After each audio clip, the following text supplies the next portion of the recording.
Hello everyone, we are live. What happened to my, there we go. That was not where it was supposed to be. We are live. Hopefully everything is working. It looks like audio's okay. Wait and find out because there's always a delay here.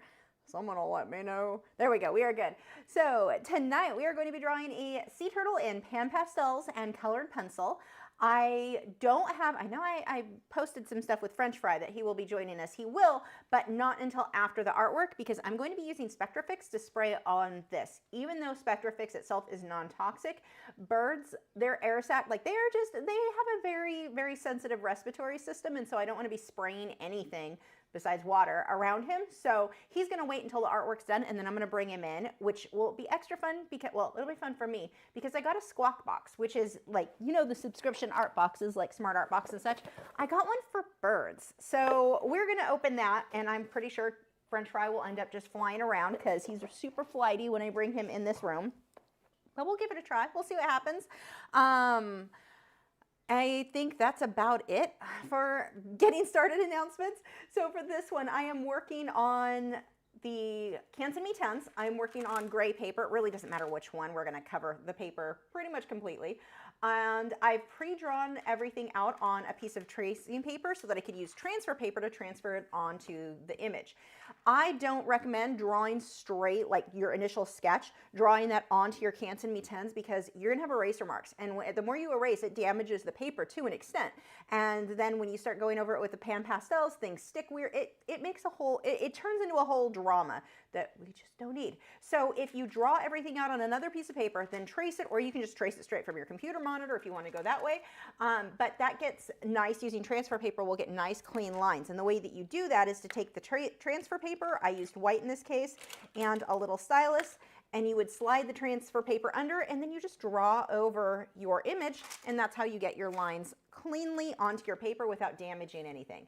And then you want to keep this. Save your tracing paper because if you start shading and you realize something looks off, maybe is the eye too small now? Is it too big? I'm not sure. Take that you've already got your sketch. You've already got that work done. Hold it up over your drawing and you'll be able to tell if anything needs to be adjusted if you've got problems there. So it's a nice way to double check yourself. Why are you lopsided? I have a feeling that thing's going to want to move constantly. We already have from Art by MB said, Loki says hi to the boys. Thank you so, oh, they know. Thank you so much. Look, Wade wants to get up. Okay, come get a super chat. Thank you so much. Back up. I have to brag. I had mentioned last week how Gibson was getting a little bit too, I'm not going to do what you want. And so we'd been working on making him lay down, come back and forth. Geez, all my fingers in your mouth. That's nice, Wade. But just a quick dog brag before we get started because it was kind of a miracle and I don't know why he did this. Good boys, lay down, down, down, down. When I feed the boys, I feed them raw, so it's like extra tasty. They love it more so than a dog who loves kibble, if that like gives you an idea. Lay down, Gibson. I put their food down. And I forgot that Wade had the crate door closed so he couldn't get out. He had been laying in there and I had closed it because he was being a pest under my feet. So I'm like, you can just stay in there while I finish getting dinner ready and all that. So he was in the crate and I forgot about that. Gibson was out normally, and when I feed them, I put their bowls both down in the spot and then give them the command that I'm not going to say right now because it'll make them jump up, that sets them free to go get their food. They know to go to their separate dishes. I gave them the command and I was on the phone with my mom at the time, wasn't paying attention, totally forgot. Poor Wade was locked up and couldn't get to his. So Gibson rushes and eats his, and I didn't think anything about it. I leave home to eat and I go into the other room. Matt comes and gets me about 45 minutes later. He's like, the boys are hungry. I'm like, what do you mean they're hungry? They ate like an hour ago. I mean, not a full hour, but they ate a while ago. And he goes, Gibson's bugging me. I'm like, why is Gibson bugging you? And then I was like, oh, or he said something about Wade being in the crate. I'm like, oh crap. So I assumed Gibson would have eaten both bowls. Obviously, he's been free with both tasty, tasty meals that he loves on the floor right there. I come out thinking, well, crap. And I'm not mad at Gibson for that because I wouldn't blame him. What dog wouldn't eat the other bowl of food, especially when it's extra tasty? I come out, he never touched Wade's. Didn't touch it. Poor Wade. We let Wade out to eat. But I was going to come give Wade, obviously, more, thinking Gibson would have eaten his. Nope, Gibson was such a good boy. He did not touch the bowl that was not his. He came and kept getting mad. Like, I want that food, but I know I'm not supposed to eat it.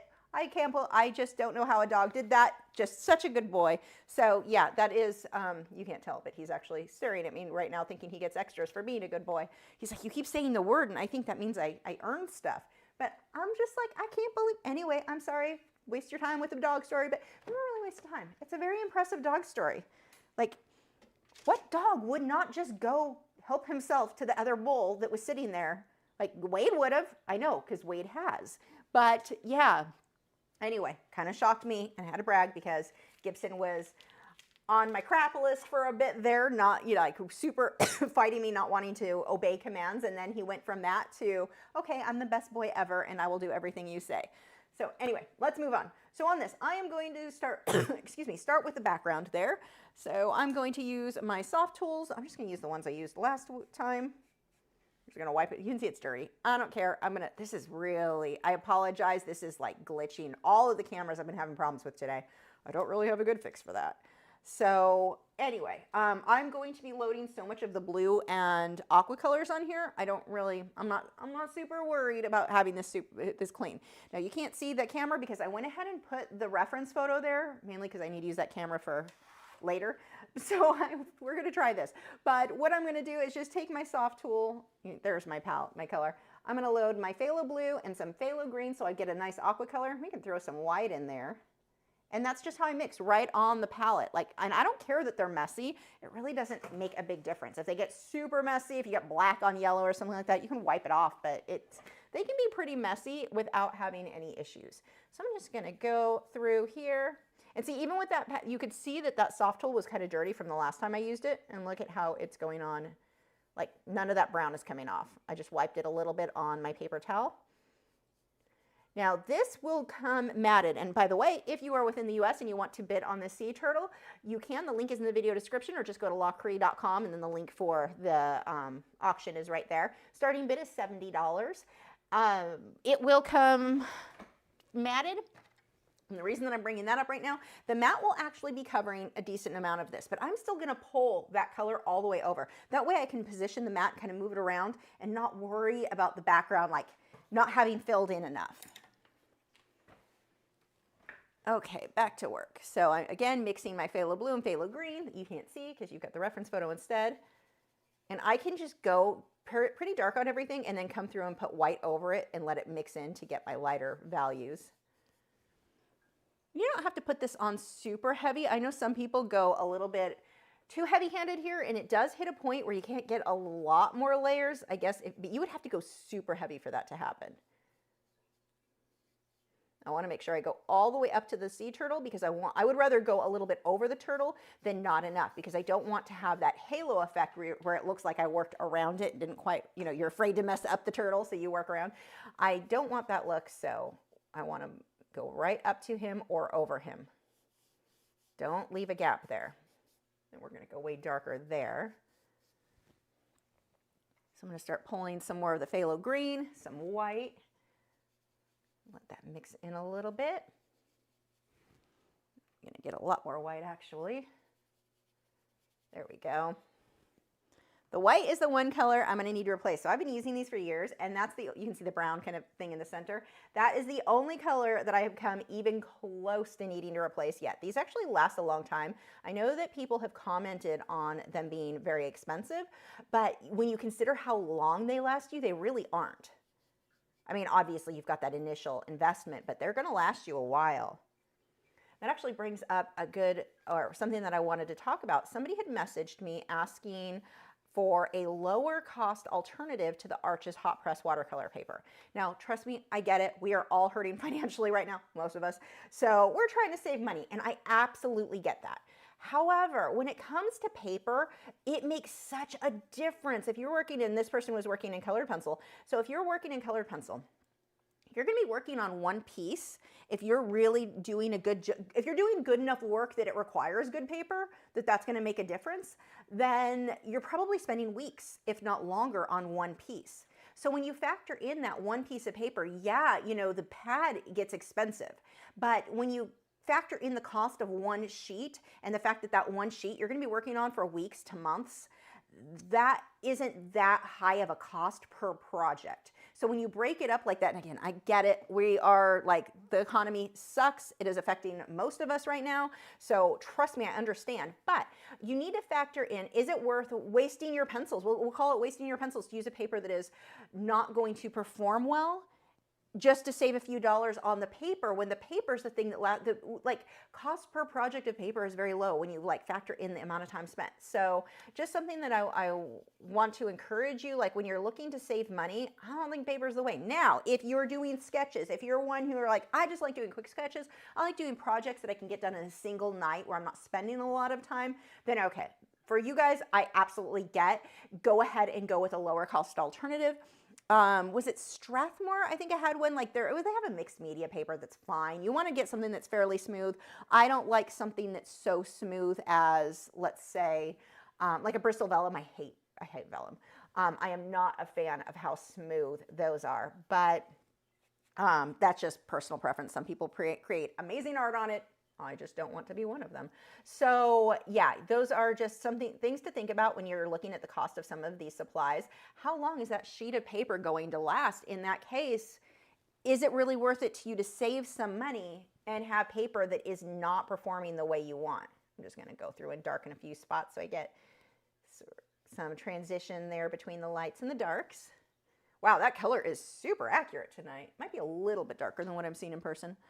I'm going to throw a little bit of ultramarine blue in there, just so it stands out more from the green. Not too much.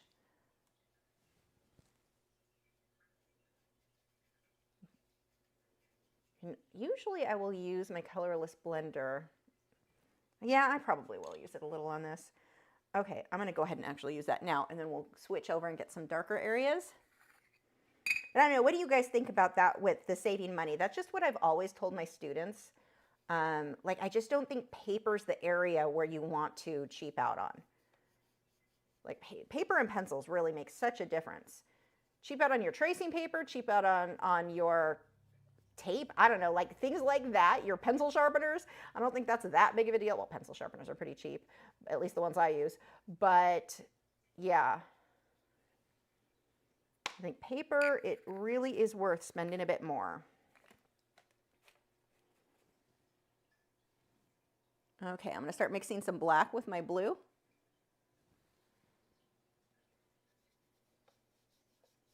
I just want to start getting some darks in here, and I'm going to let that dark kind of fade into that fin, because I didn't include the fin as much as the reference photo. This reference photo looks so different. I don't think I put the actual original. He's in coral. He's got stuff in front of his face. Like, I think there were people swimming in the background. I changed a lot on this one. And the original came from Unsplash. If you don't have this reference photo, you can pick that up over on patreon.com/Lachri. The direct link is in the video description. So I'm going to wipe this off, because see how harsh that is right there? And we're just going to soften that out. I'm using some colorless blender here. It just makes it easier to get that really soft transition. You do not need to use the colorless blender. I worked with Pastels for years without it. But man, once I started using it, at first I wasn't that impressed, honestly. The first time I used it, I was like, I don't really see the reason. The more I used it, I realized, wow, I'm actually making, this stuff will make the Pastels last so much longer before I would have put multiple layers to get this smooth. This really makes stuff last. And I see we've got another one from Kirsten. It says, for the doggies. Let's see, where's the right camera? Do you boys want a super chat? Thank you so much, Kirsten. Okay, back up. Bark up. Good boy. Hey, you took one step back. You know, I'll take it. Don't keep poking me with your nose, though.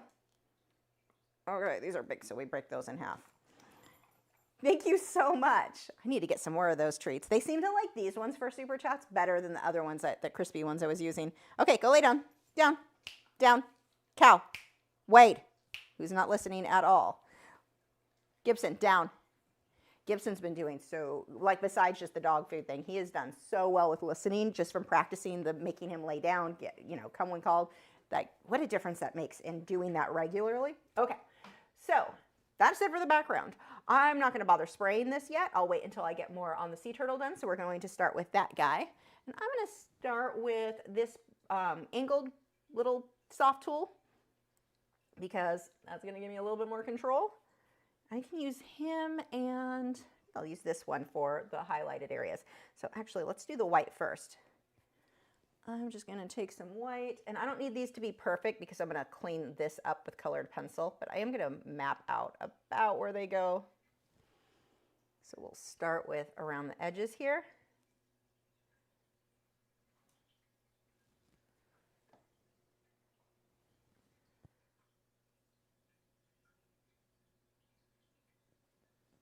Okay. Now I'm going to go ahead and just kind of block in some of these highlights now.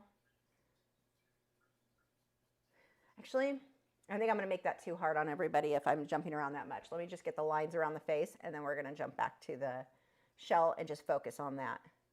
So if you struggle, if you look at a project and you're like, this is just so overwhelming, I don't know where to begin, break it up into smaller sections. Don't jump around where you're here and here, like, oh, I have white, so I'm going to work on everything at once. If you're somebody who is struggling with that being overwhelming, that is going to make things much worse. So here I am going to go ahead and line just where the main white lines go, but then I'm just going to focus on the shell alone until that's done with the pan pastels. And then I'll focus on like maybe the face, and then like break it up into smaller sections. That's going to make it easier to tackle. It won't feel nearly as overwhelming. None of this needs to be super bright. I can brighten all of that up with my pencils later.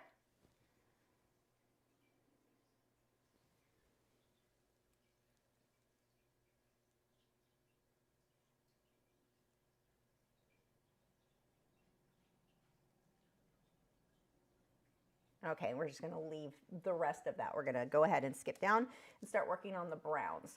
So let's just get a base layer of the brown. This is, I think it's raw umber. Hey, I got it right. Raw umber, burnt umber, raw sienna, all of the, I get those mixed up so bad. We're just going to go ahead and, like, I know which color I want. I just never remember the name. I always call it the wrong thing. Some of these will have yellow blotches and such, but I'm not going to worry about that yet. I just want to get this in. And I don't need this to be super smooth because this is going to be sketchy anyway. So don't like waste a bunch of time trying to make everything perfect here.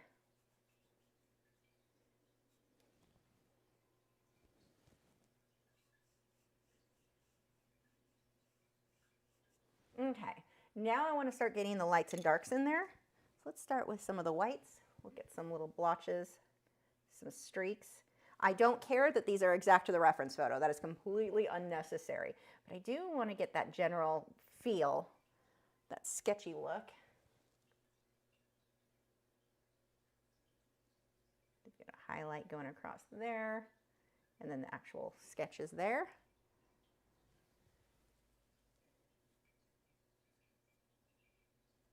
And most of this, like a good chunk of this will get cut off by the mat. I'm just filling it in so that I don't have to worry about not getting enough in there. Now let's get some yellow ochre. So I'm going to wipe some of that off.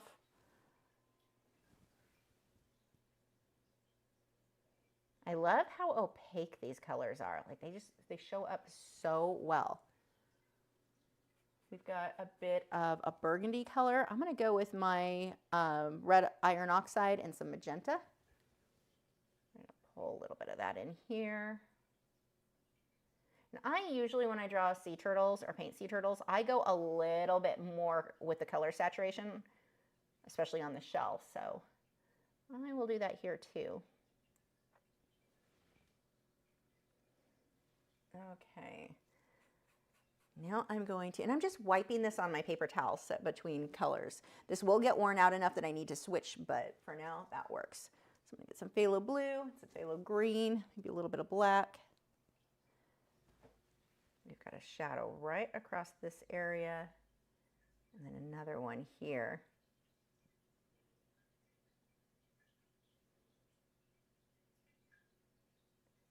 Pull a little bit of this green, blue, and black mixture all over the place.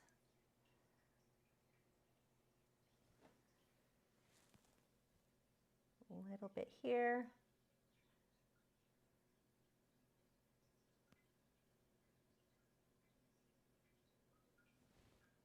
Okay, and that's really all I need for the shell for now. The rest of this is going to be done with pencils.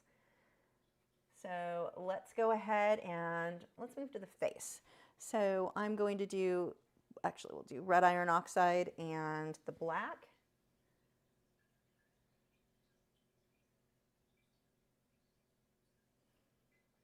Let's start getting some of these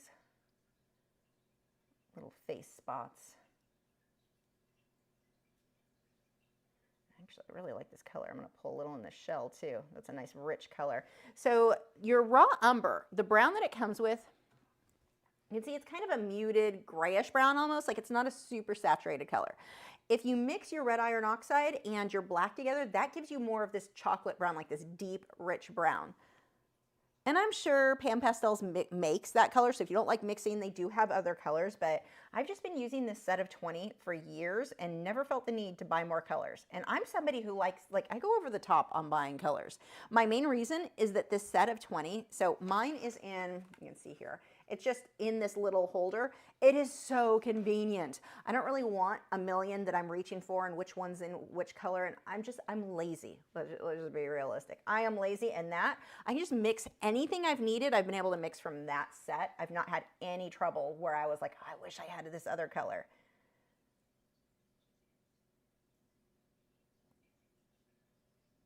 I mean, I definitely understand where somebody may not want to do that, but like this color is a beautiful brown, and it just, again, red iron oxide and black. And that's the same thing that I do with my acrylics. I actually don't buy, how many times have I said actually now? I need a counter. I don't buy brown acrylic paint anymore. I used to get like Van Dyke brown. That was one of my most common ones. The problem is they have a tendency to, like, at least with the Liquitex Basics, this is not going to be the case with every brand, or I'd assume it wouldn't be, but with the Liquitex Basics, they gum up, or like get dry chunks. They just start drying too fast in the container before I ever get a chance to use them, because I don't use unmixed brown that often.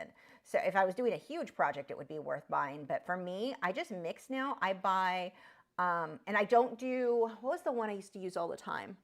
Burnt sienna, I think. That one was gumming up weird too. So I do the red iron oxide with the Liquitex Basics as well, and then just mix black to get the brown that I need. And that, because I'm mixing it and I use it for so many different colors, I don't find that I end up wasting as much before it starts to kind of gum up. And not all colors will do that. I mean, like, I have phthalo blues that are probably older than some of you guys, and they're fine. Certain colors, though, just start to gum up in the thing. I mean, it'll take years usually, although that said, I have bought some that started out bad. But that was fairly uncommon. If you ever get a tube of paint and it's already like chunky to start with, return it. It shouldn't be. I'm taking some white. We're just getting that highlight here.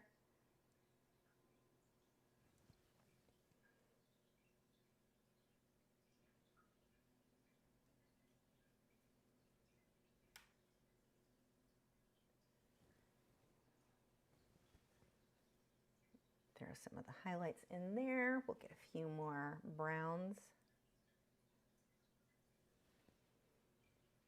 And a lot of this I'm not going to worry about getting anything perfect. We'll be coming back through with pencils. I'm going to throw a little blue and green in here.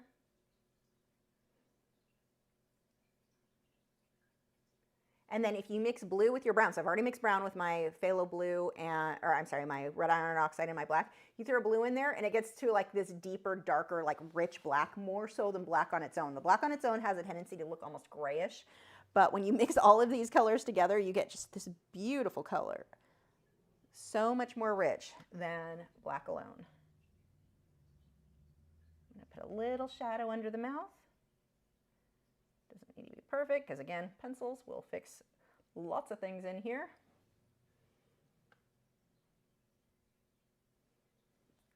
And I'm going to go ahead and pull the white, just pretty sloppy on the neck.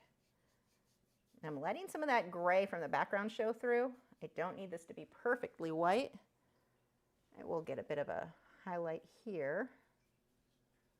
And then I'm going to switch over, let's see, we want some of those browns, so red iron oxide and black, but I also want some blue in there. I'm just going to tap that a little bit on my paper towel. Want some more, actually, no, this is fine for the outer edge, so we'll leave that.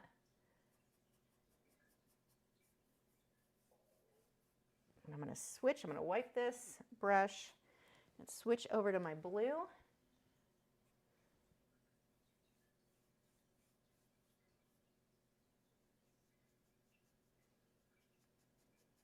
I'm going to pull a bit of ultramarine blue because it's going to give me a little bit more of a glow in there. And that will only really work here because I already pulled some ultramarine into the background, so it makes sense to have some there.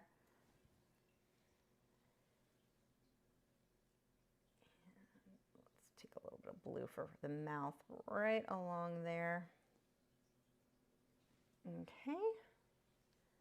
Use the white again, just what little is on that brush. Let's fill and block that in. Most of this gets cut by the mat. And I'm going to get a base. And then the pencils will clean everything up. Actually, I want more phthalo blue. That's more of the ultramarine.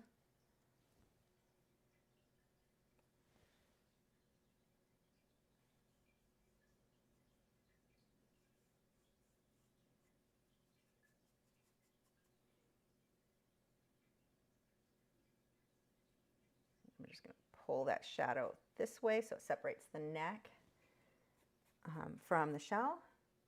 I'm going to take some red iron oxide. I'll take a little bit of, what is this? Always get it wrong. Is that burnt sienna? Got it, burnt sienna. Does it count though if I really wasn't sure? I mean, it was a 50-50 guess. I'm just going to pull a little bit right along the neck here.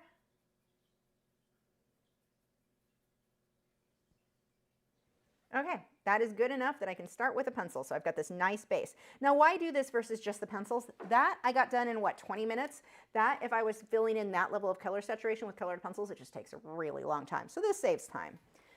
Okay, let me put these away and I'm gonna go and grab my pencils. And I'm not done with these. I'm pretty sure I'm gonna be coming back and softening things up with these a little bit after.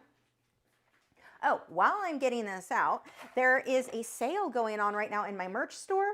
So if you use the code, what was it? Heatwave20. I didn't make that up. Heatwave20 will give you 20% off on my merch. You can see the t-shirt I'm wearing right now. Let's see. I don't know if you can see. I've got the front with glitch, and then the back has the artist definition. Wait, I'll turn all the way around. I don't know if that's in focus or if you can see it, but it's the artist definition that says artists, noun, someone who, what was it? Someone who secretly wonders if their palette is secretly judging their color choices. I don't know, something like that. It's really funny. But there's a bunch of those phone cases. We've got the new ones. This one has one of the paintings on it, but I also have the ones with the fun artist definitions too. So this one's artist nouns, noun, a magical creature that turns caffeine into masterpieces. So we've got fun stuff over there and they're 20% off. So that is one of the better sales I've seen them have. So I'm kind of excited about that. And that's Heatwave20. Go to lachrimerch.com. Okay. On to the Citra. Wow, that's a fuzzy mess, huh? Now, this is one of the things with pan pastels that I think can be challenging at first. This is a fuzzy mess. And I think when you're used to wanting everything tight and detailed, you can look at this and think, oh, I screwed it up. It doesn't look good. It's supposed to look like this right now. If yours is a fuzzy mess, you are on the right track.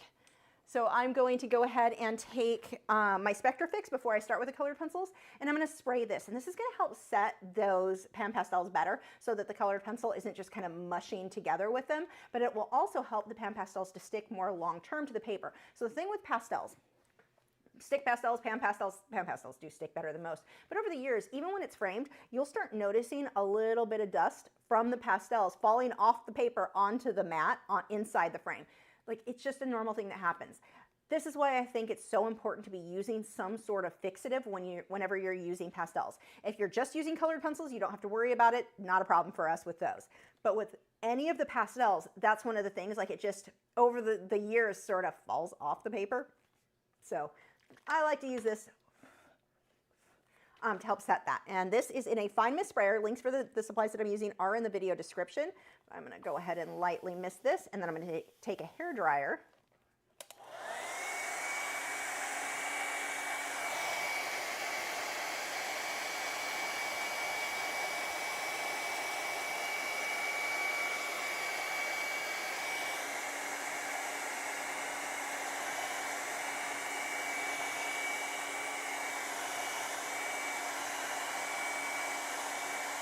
Now, MeWe, which is the paper I'm using, this is on the smooth side. This is super absorbent, and so when you spray anything on it, it is going to warp and like just buckle out like crazy. So the hairdryer is going to help it dry back into shape, and I'm using an acid-free, that pH neutral tape to hold the paper to the board, so that helps it again to dry perfectly flat in shape.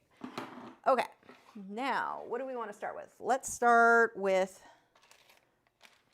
some glassine. So glassine is another pH neutral, your acid free, like this is going to protect your art. I can rest my hand on this without messing anything up, and nothing is going to stick to it, which is important. If you're using a normal piece of paper, the previous layers of pastels can sometimes stick to it, and so if you get like a little nugget on there that sticks and you move this, it might leave a mark on your art. That's much, much less likely to happen with glassine.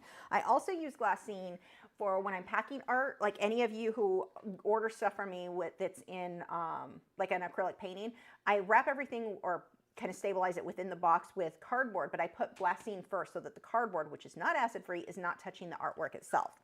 Okay, water.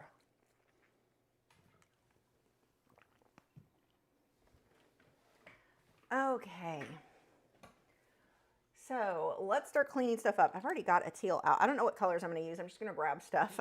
This one is turquoise. This is my Faber-Castell, and I'm using the Faber-Castell polychromos because they sharpen to such a fine point. I can get these nice crisp edges, and I'm going to let this be very sketchy in here. I mean, I want my edges clean, but then I want these like sketchy lines. And on something like these with sea turtles, I've painted so many sea turtles over the years that I have a tendency to go a little bit more stylized. So I'm not copying the reference photo or the directions exactly. It really doesn't need to be. So some things you want to always make sure you're going as close to that reference photo and copying exactly. This is not one of them. If you're new to them, I would go with the reference photo just to get, or copy it pretty close just so that you get more of a feel for the way that those lines work. But after you do something enough times, you'll realize like, oh, these can go pretty much any direction and they are fine. Let me grab a couple of pencils here. I'm going to use, this one is Van Dyke Brown. We'll use you.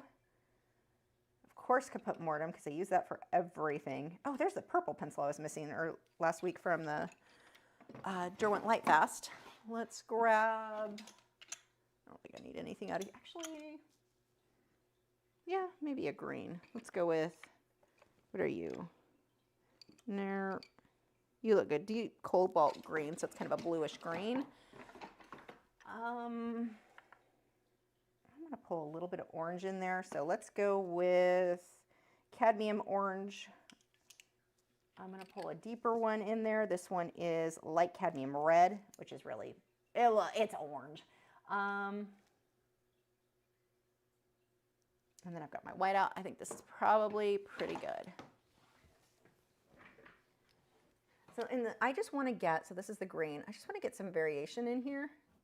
I am not pushing hard.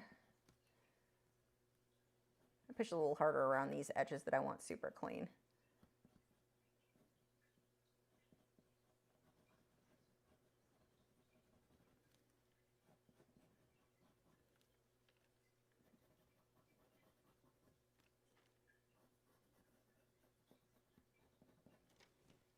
Let's get a few lines, most of this. Again, it gets covered with the matte, but still, just in case any of that shows through, we'll throw some stuff in there.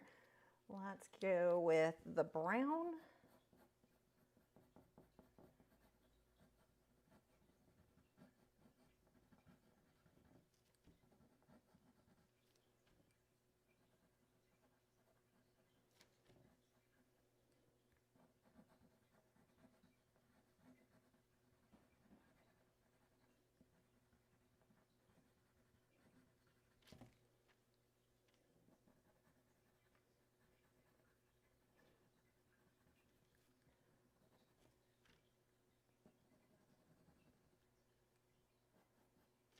Let's go back for outlining that to the green. Oh, I missed a spot. Okay, I'm going to take my white. This one is actually, I think this is Arctic. Yeah, Arctic with the Derwent Lightfast. Arctic, not white because I'm out of white, and it pretty much looks exactly the same.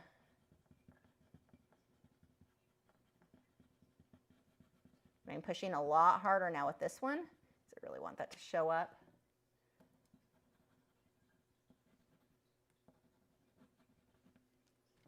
You can also use this to start getting those center lines cleaned up a bit.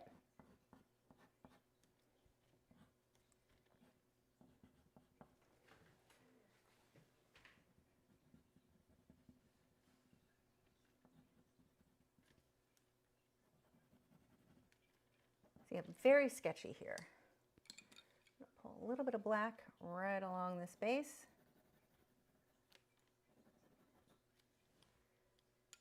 And then I'm also going, actually not there. Let's go with a little bit in right along these edges with the black.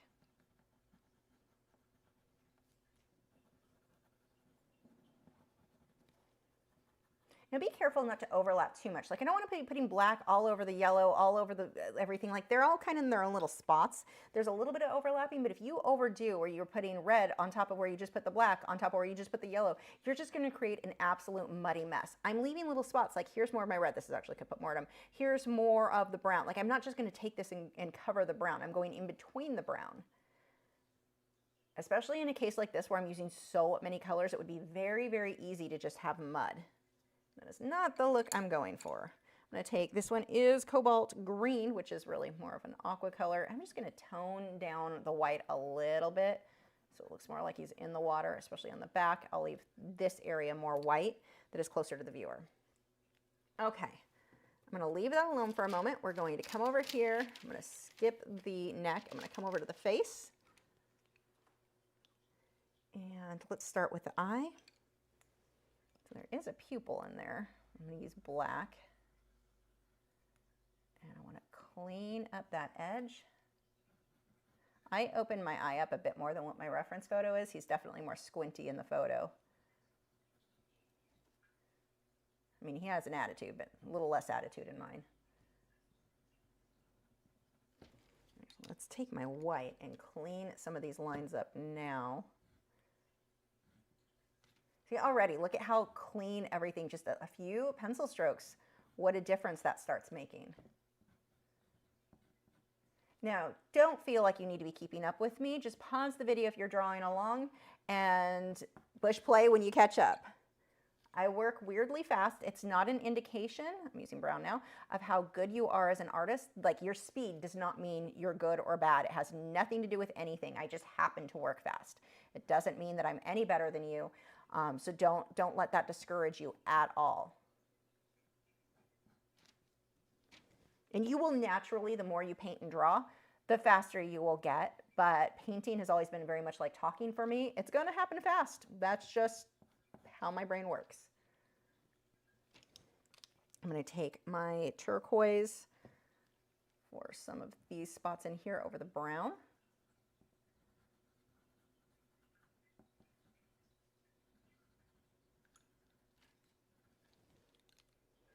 I'm really just focusing around the eye right now. I don't want to jump around all over the place.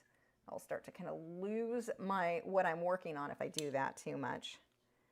Where did my brown go? It's in my hand. I'm going to push a little bit harder there, make that line stand out more. I'll have to come back through with some black on some of these as well.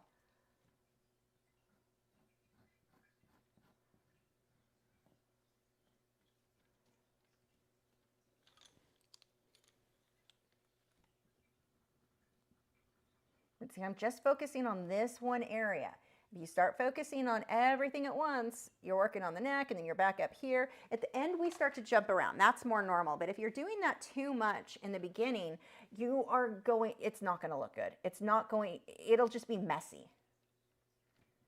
Really slow down and just focus on one little area. That was one of the biggest problems I had when I was painting. I was okay. I mean, I liked the stuff. I was really proud of what I was producing when, going back into the 90s. Yeah, I know I'm old. But it wasn't as realistic as I wanted it to be. And the thing that made the difference for me was to slow down. I seemed to have, I was convinced that there was a trick to painting water. There's a trick to painting skin tones. There's a trick to getting texture on the turtle. Like it would just be bam, bam, bam, done. I just need to know what that bam, bam, bam trick is. There's no trick. It's time. It's slow down. Look at your reference photo and pay attention to what you're doing. You can't rush through that. I mean, as you get, like I said, you get faster with time, but you just have to work on each little area. There's not a trick to how you paint water, a trick to how you do something. It's slow down, pay attention to what you see, and copy that. And that was so hard for me to really understand. But once I did, oh my gosh, night and day difference when I started spending more time on what it was, whatever it was I was working on. Throw a little bit of purple in here. This is going to make it really rich. This is the Derwent Lightfast Purple. If you don't have this color, you are missing out. There aren't many colors that I'm like, you have to have this color. This is Derwent Lightfast Purple, Derwent Lightfast Nightshade. But the purple is the main one. Like, it is my go-to for so many things. Push a little harder with the black and really create some of these wrinkles in here, making sure that stays nice and clean. Let's get a little caput mortem. I'm going to put a little caput mortem here.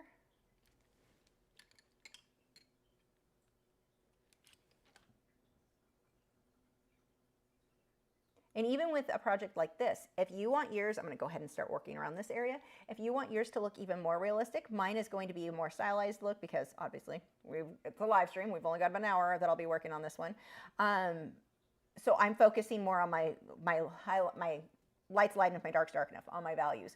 But if you want it to look even more realistic, more detailed, you can use these same exact supplies and just going slower, use the same techniques I'm using, just slow down. You can make yours look super realistic too, if that's the look that you want. And it's not like this is the right way, this is the wrong way. It just depends on what you're looking for. And this is just black. But I'm not filling in all of these spots solid. I am leaving some of the lighter areas peeking through. Like, so I've got some brown in there.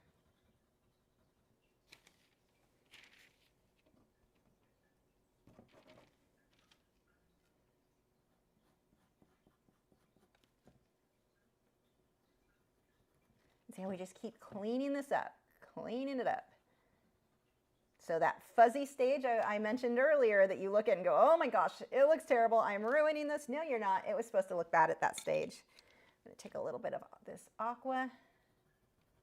And this color is very similar to the background, so I'm going to pull that in a lot more so it fades in better. Pull the brown here a bit more.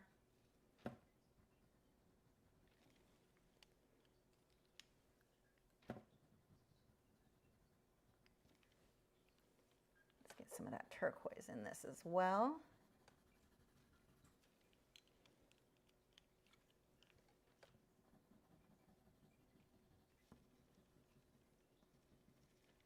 One of the things that always kind of made me laugh, people would contact me back when I did portraits. Do you know how to draw this breed of dog? Do you know how to draw this? Can you draw that?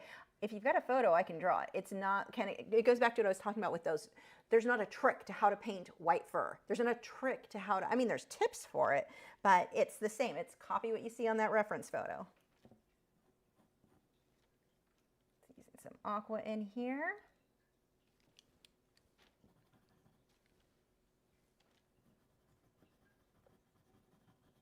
See, pulling this aqua that's the same as in the background, it really helps him to look like he's in the water, especially in the case like this, because this was not the way my background was on that reference photo. I'm going to get a line right in the middle of some, using my turquoise, right in the middle of a lot of these white lines. It's separated right down the middle.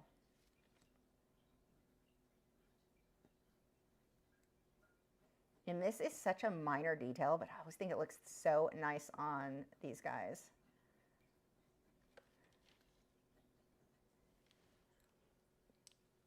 Okay, let's pull out a little bit more white on a few spots. Not everywhere.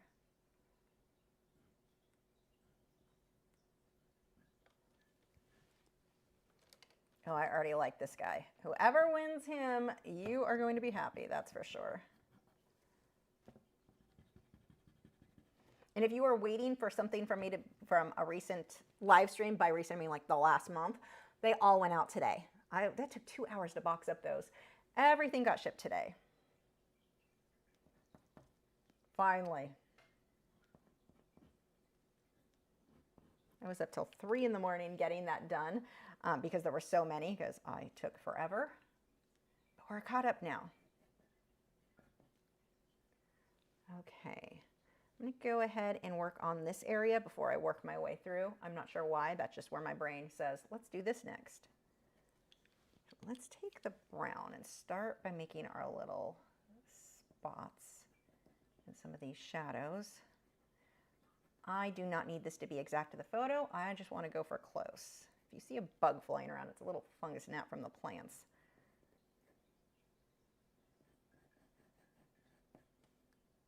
They are getting less. They were really bad for a while there. We had so much rain.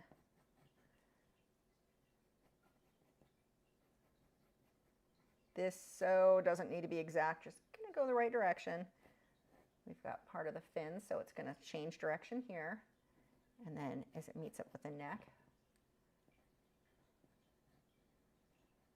I'm gonna do this really quickly. If I was doing something super, super realistic, I'd slow down quite a bit. I'd go a little bit more close, but honestly, it's not gonna make that big of a difference as long as you are pretty close to these directions.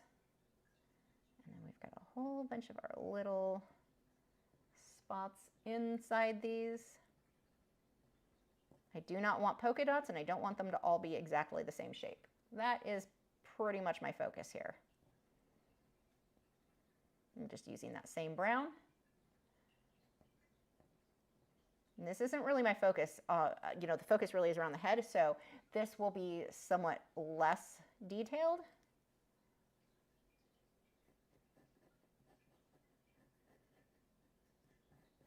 This is all getting cut off. You're not even going to see any of that.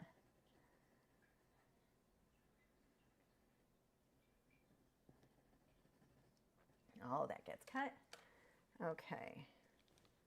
I'm going to go ahead and take my white on some of these areas and make that stand out a bit more. I'm just going to basically outline it. It's creating the illusion that there's tons of detail when it's not that detailed. Obviously, you saw how quickly I went through this. But it starts to look detailed. The illusion of detail. That gets cut off, so I'm not going to waste time over there.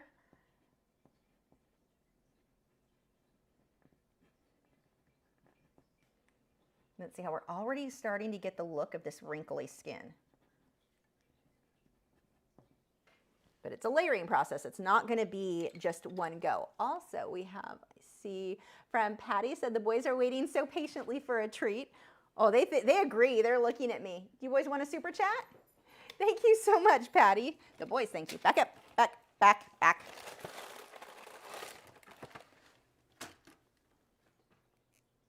Oh, this is crumbling in a million pieces. I'm going to get slobbered on. There you go. That's Gibson's piece. There. Good boys. And that is what jeans are for, wiping puppy slobber. Go lay down. Thank you so much, Patty. Down, down, both of you, down. Gibson, down. Good boys. Today, oh, we're going to stretch our way into it. Seriously, slowest race dog ever. Okay. Back to, let's see, we're going to start getting some darker colors in there. I'm going to take black into some of these.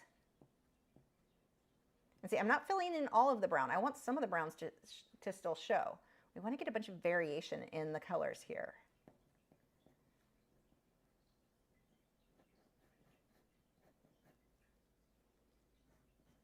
Pushing a little bit harder with that black. We'll definitely have some shadows there.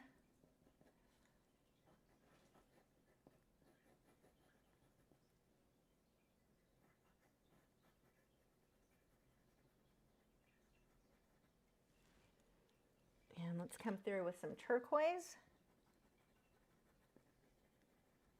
Again, most of this gets chopped. When I say chopped, I mean by the mat, if you weren't here at the beginning.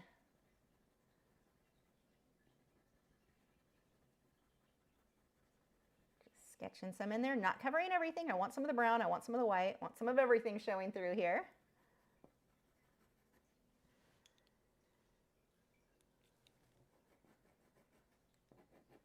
And I'm leaving some of these sketchy lines.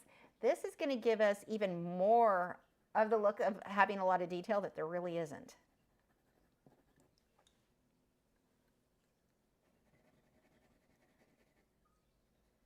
Get some darks over here with that teal as well, or turquoise.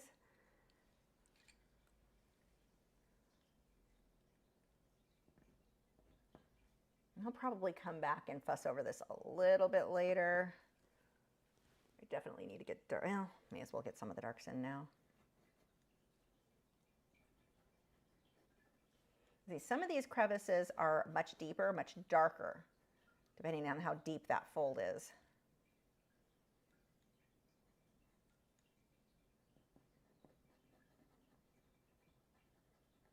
But you don't want them all the same. Like, I don't want to just take dark black and put it everywhere, because that's not going to look at all real, like it's too much, too uniform. We don't want that. Okay, we've got the shadow in here. Same thing, I'm not going to take this black all the way through. I'm going to let that fade out. So we've got the darker area there. And we've got, let's see, how's this shaded here? I'm using the aqua, or what is this one actually called? Cobalt green. I am renaming you aqua.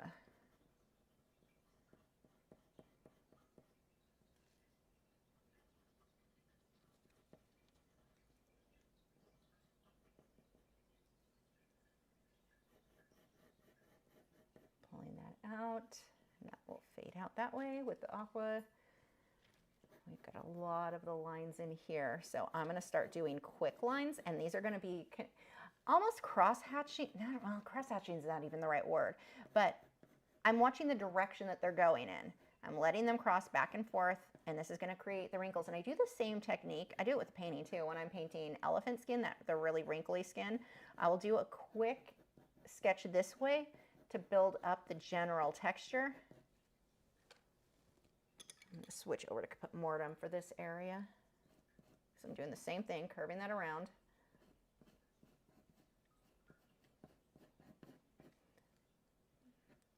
I'm going to let these wrinkles just kind of fold over each other from the caput mortem into that aqua.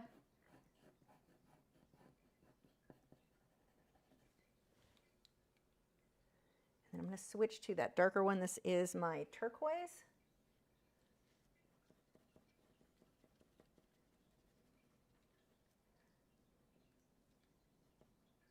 I'm going to start picking out a few of those sketchy lines I just did, just a few areas, not everything. Going right over some of them. But this is going to quickly build up that look of wrinkles without having to sit there and make them look exactly, well, exact. It's not redundant at all.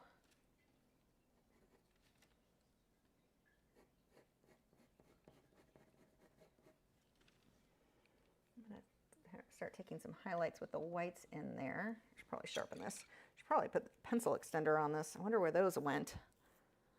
That would be really handy if I knew. I think I need to go find one for this, because I do plan to use this one a bunch. And the pencil extenders that I like so much are the Derwent ones. They're the metal ones.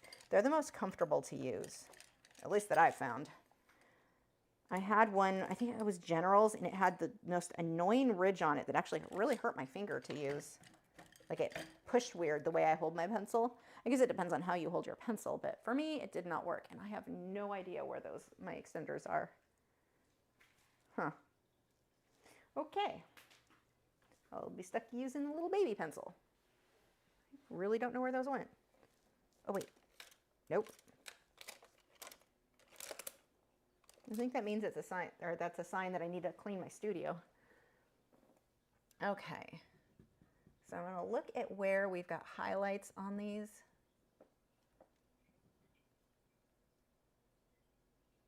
You're on the underside here.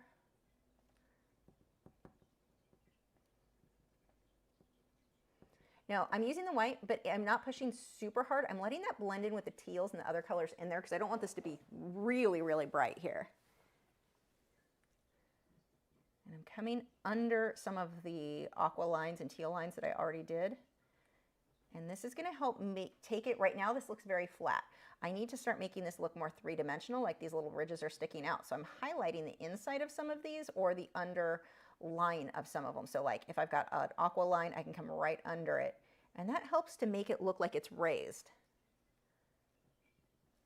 A bunch more with the caput mortuum in here. Actually, I think brown would look better. I think caput mortuum's a little bit too bright. Yeah, that's better. I'm going to sharpen that pencil though because it's getting a little fuzzy looking.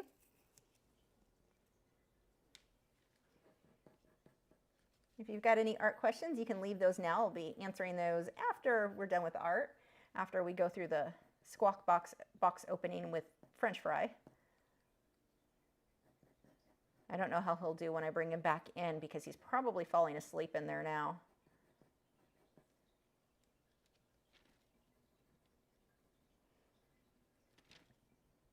Little corners that are dark. These little details, little teeny things will make such a difference in your work.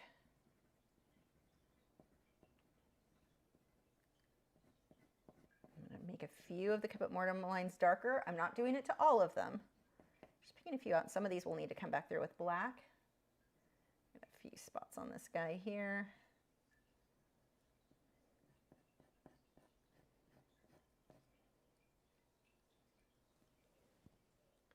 Okay, back to pulling out some highlights.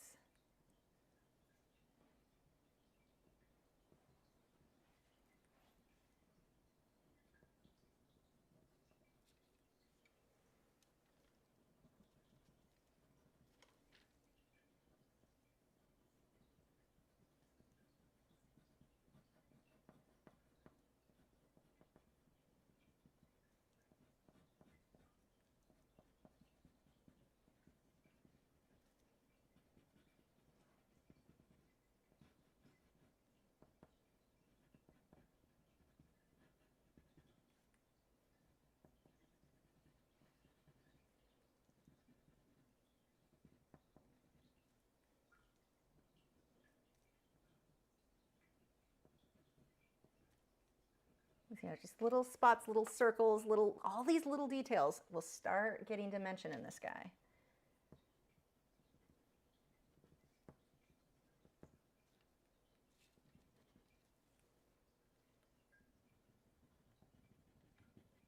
Now this is the stage towards the end here where you'll see me jumping around a lot more because I'll glance over and go like, oh, that needs to be highlighted. Oh, that needs to be darker.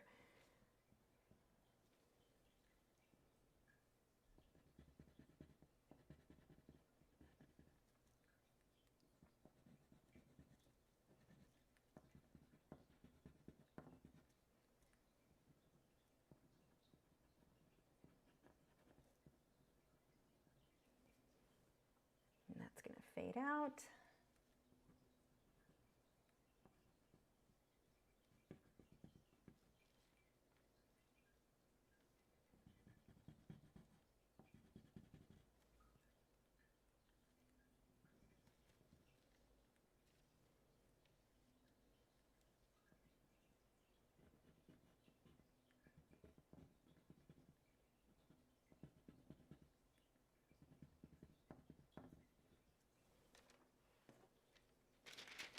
We're doing really good on time, so I can spend a little bit more time putting a bit more detail on him. Has anyone bid on him yet? I'm not going to be mad if I have to keep him, just saying.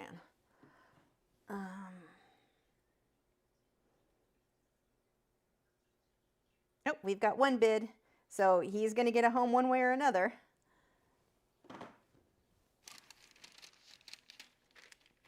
That link, if you want to bid, is in the video description. I heard a Raven, he looks like you're not keeping him. I just checked. Part of me is like, yay, and part of me is like, dang it. I have enough painting. I have so many turtle paintings in my house. These guys are one of my favorites. I'm going to use black and start darkening up just a bit more in between. See how I'm just doing a few spots, not all over the place. Got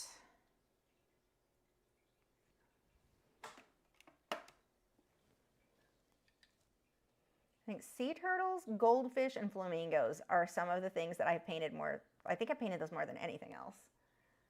I could be wrong, but that's what it feels like. I didn't even own goldfish. Well, I guess I don't own a flamingo or a sea turtle either, though, so. Defining a few of these shadows a little bit deeper. And see how it makes those crevices look a little bit deeper, and that helps to make them look a little bit more three-dimensional. But if I were to just take this black and put lines everywhere, I just flatten it back out. So you can't do too much. You just want to take the areas that are a little bit darker.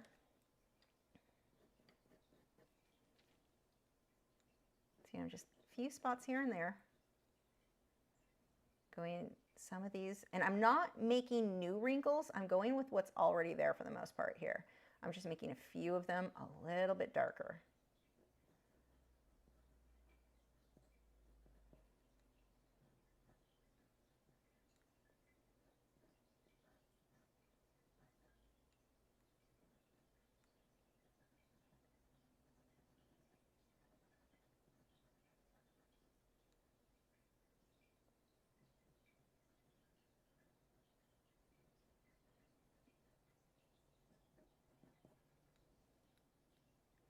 I'm not pushing very hard here, just really light hand to get super light wrinkles in this section.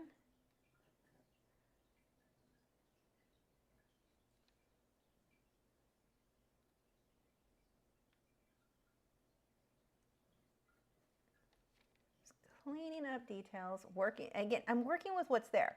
For the most part, I'm not putting in new lines. I'm just kind of going over what's there. If you just are randomly sketching all over the place, you're going to end up with a hot mess. I'm being very controlled. I mean, it's quick, but it's controlled, and I'm paying attention to what lines I've already laid out. Oh, it's in my hand. Looking for the black that's in my hand. I'm just going to soften that out. That gets covered anyway. You're really not going to see that.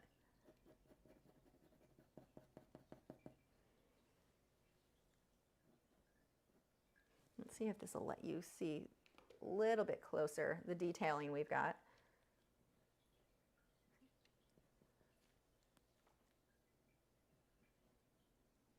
And he is currently at $80 for the bid, so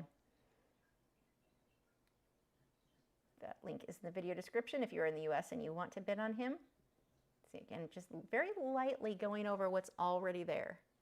I want to leave this soft. I'm not going to do anything else with the shell there, unless I darken something. Actually, I'm going to darken that a little bit. You can darken around the edge a bit, but I'm not trying to make a bunch more detail over there. He is just about done. I think I could darken in here a little bit more. I'm going to pull some of my purple in there. I don't want to go so dark. I don't want it anywhere near as dark as the face. But I do want a little bit more with the darks.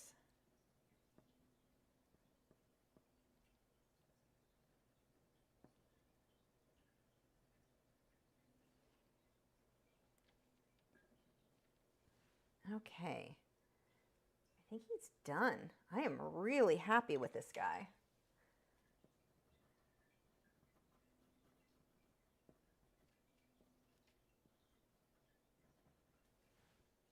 Yeah, I think that's about it. Okay, so for signing, I'm going to move the glassine. There's 10 pastels on the side of my hand, which means I wasn't being careful enough as I worked with the glassine. So let's wipe that off. Okay, what I'm going to do is hold the mat over where he's going to be, and that will let me know, oh, how good does that look? Oh my gosh, this is amazing. I'm super excited with him. Okay, wow, I'm calling my own work amazing. I'm not like big-headed or anything. Okay, sign it, Lisa.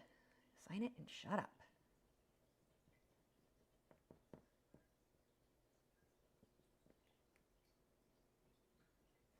And the reason that I hold the mat there is because if I didn't, I'd probably sign down here and it would chop off my signature. So that is, seriously, that came out really good for such a short amount of time. So yay, I'm quite excited with him. Okay, and I will show you again on this camera because sometimes the lighting's a little bit different. This is, it's almost too, it actually looks more accurate, I think, on the other camera than this one. This one overexposes, it's too light. The light that's on it is too bright. But yeah, that is the finished sea turtle. He's so pretty. Okay, and I'll do one more light coat. Actually, it doesn't really need more Spectrafix because I didn't go back over it with Pastels. So no, he's done. Okay, so as Nick said, it's not too late. You can place your bid on this guy. The current bid last I checked was at $80. So it's a 5x7. It will come matted. And yeah, let me go ahead. Questions are going to be coming in just a moment. I'm going to evict the boys. Let's clean this up. We'll let them go hang out with Matt, and I will be back with French fry. And we are going to open our squawk box. I've never gotten one of these before. I saw, like, they show you samples of what might be in it. It looked like one of the toys they showed as a sample was one I already have. So I think what these squawk boxes are going to be largely toys you can obviously go get yourself, but it seemed like a fun thing to try with the birds and make videos with. I will have an affiliate link. I just don't yet. They're fixing it for me tonight. They missed mine, so they are setting that up. Okay, let's evict the boys. I will be right back. So if you've got questions, go ahead and bring those in now. Come on, boys. You're getting evicted. Oops. Out, out, out. Good boys. And let me give them their beds, or they are going to not be happy. Gibson's already back. Come on. You can't be in here with French fry because he flies all over the place. Okay, there's that one.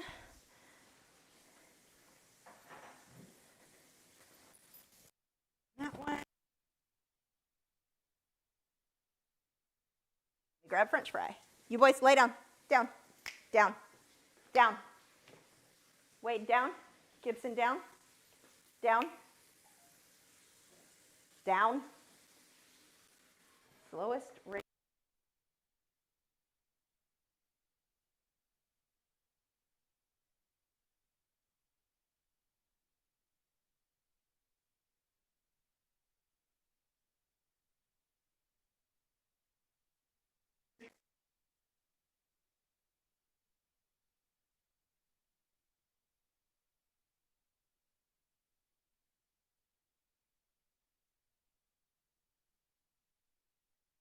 We're live.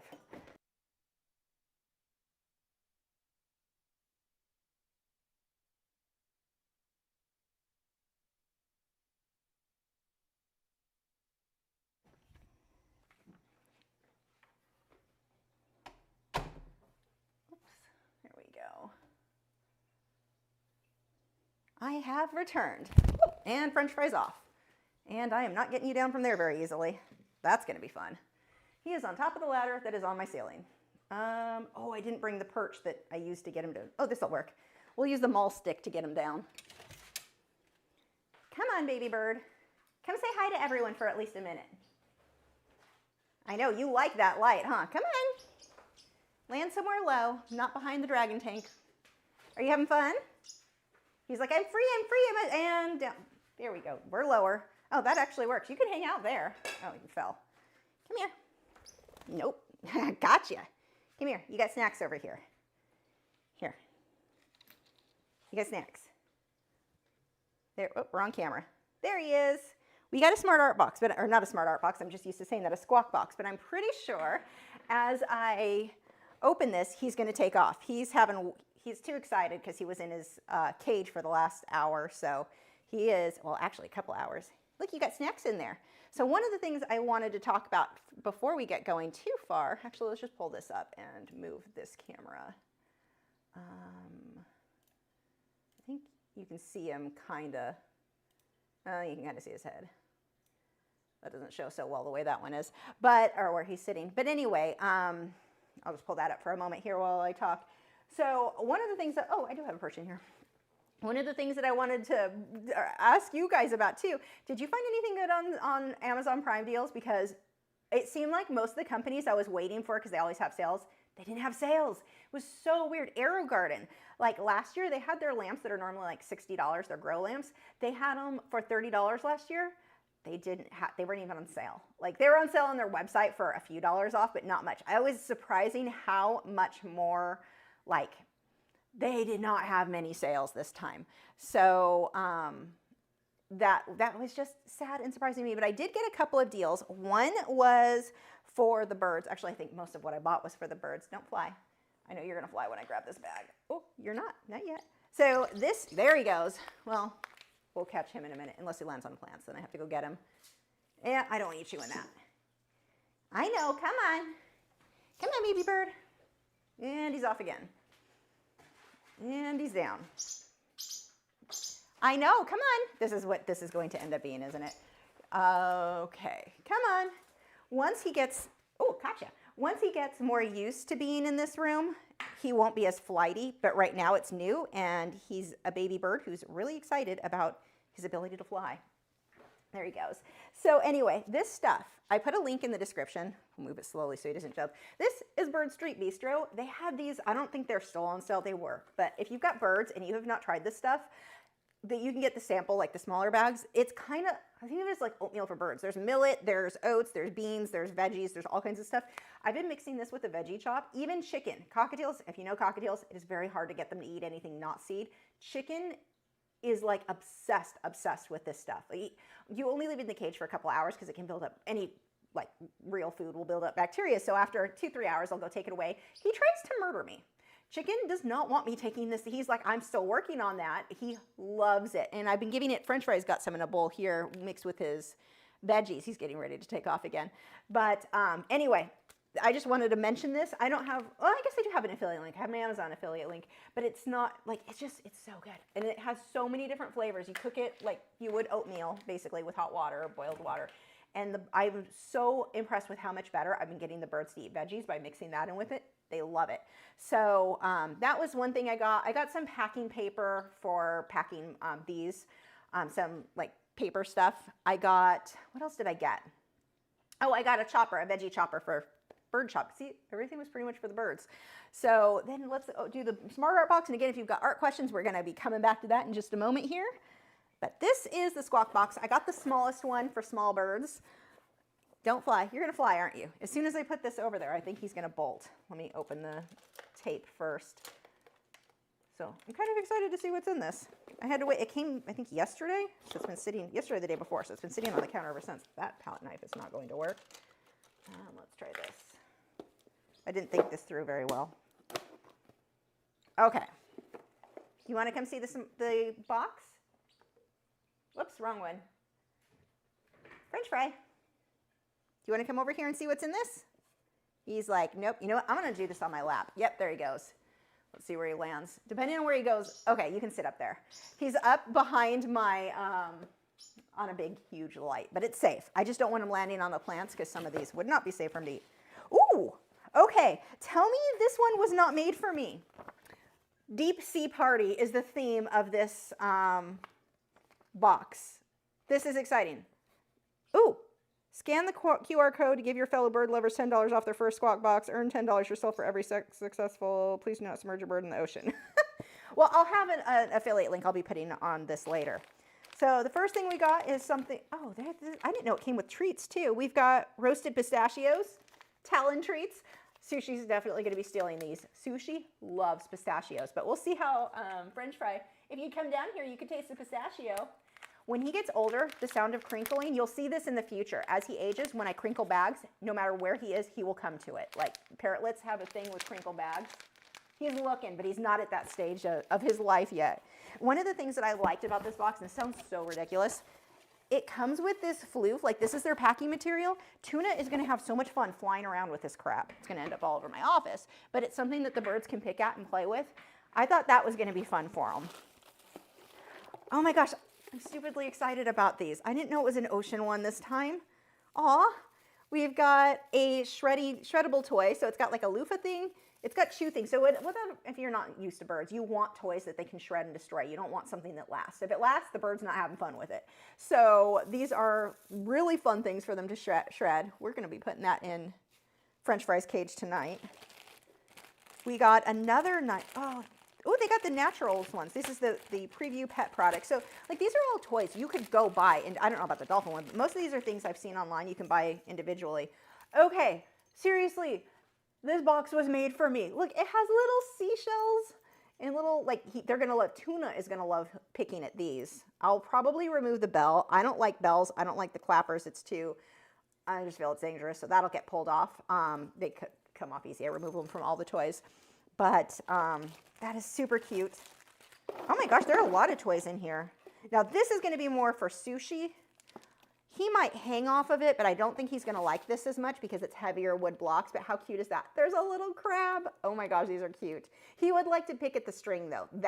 I like that they're using this twine stuff.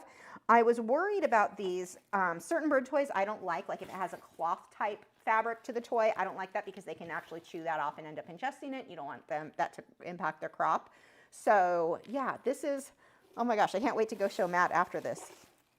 And we have, oh, he's gonna like this for chewing on for sure. It's just like a little hat, but it's got, see how it's like squishy? This is totally stuff that little birds are gonna love. Oh, this is a fun, okay, right now I'm saying this box is worth it, but I might just be partial because ocean themed, and I didn't know I was getting ocean themed. I thought it said that the first one this month's was Dream Time or something, I don't know, like space stuff, and it looked like a toy I already had that they showed on the picture, so. This is exciting because I thought I was going to miss out on the deep sea party one. So anyway, super cute. It's called Squawk Box. I will put a link. I'll update the link. I don't think I have one in there right now at all. But it's a monthly subscription box. The price, I don't remember what the price was. I want to say it worked out to be like $30, $20, I don't know, something like that per box. But I had to sign up for 6 months worth and pay all at once. So it was one of those, well, I hope I like this. But I also like the box, the cardboard. This will end up on Sushi's cage. This is not that big, so Sushi will be able to shred this. Sushi is my husband's Indian ringneck. So the birds we have, we've got the Indian ringneck. He's looking into, we're trying to find a Derbian parakeet as well. That will be also my husband's. He's got a parrotlet who I'm in love with and obsessed with, and that's why I wanted my own Nugget. And obviously I've got my parrotlet now, French fry, and he's also got chicken, cockatiel. So he will end up with 4 birds. I've got French fry, and he's sitting up on a lamp back there. But I've got French fry and my canary Tuna, who are both in my office. Surprisingly, they're in love with each other. Like these two, that canary follows him around. He wants to hang out with him. He wants to share foods. If French fry's having snacks, Tuna's like, can I have some of your snacks? I'm going to share some. Even my canary's eating that Bird Street Bistro. He loves it. Well, I think he loves it because he's eating it. But it is really cute how much my canary is obsessed with him.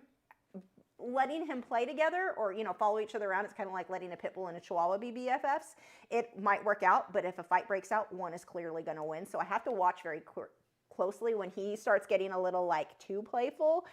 If he's going to get nippy, I just have to snap my fingers and Tuna takes off. But Tuna now is hanging out with me constantly. He's sitting on my monitor. I have to wash bird poop off my monitor constantly, which is kind of gross, but multiple times a day because Tuna wants to hang out with me so much now. It's since Tuna has seen French fry hanging out with me and sitting on my shoulder, Tuna's like, oh, I didn't know we could do that with people. It's so cute. Tuna's hopping around in front of my desk. Tuna's my canary. He's never done any of this. It's really funny how outgoing he is just in the week and a half that I've had French fry, who's falling asleep up on the lamp up there. So I'll have to go dig him out later. I've got baby jumping spiders that my jumping spider came knocked up. So she'll have 7 batches of babies by the end of this, but I'm on her second batch of babies and they are getting big. I'm about to have to separate them into cups. So I'm apparently not breeding, but raising jumping spiders as well. So those are some of the critters. Anyway, okay, so let's get on to art questions. I will stop. For those of you who are not into the animals, you're crazy. But let's go ahead and get back to the art. Okay.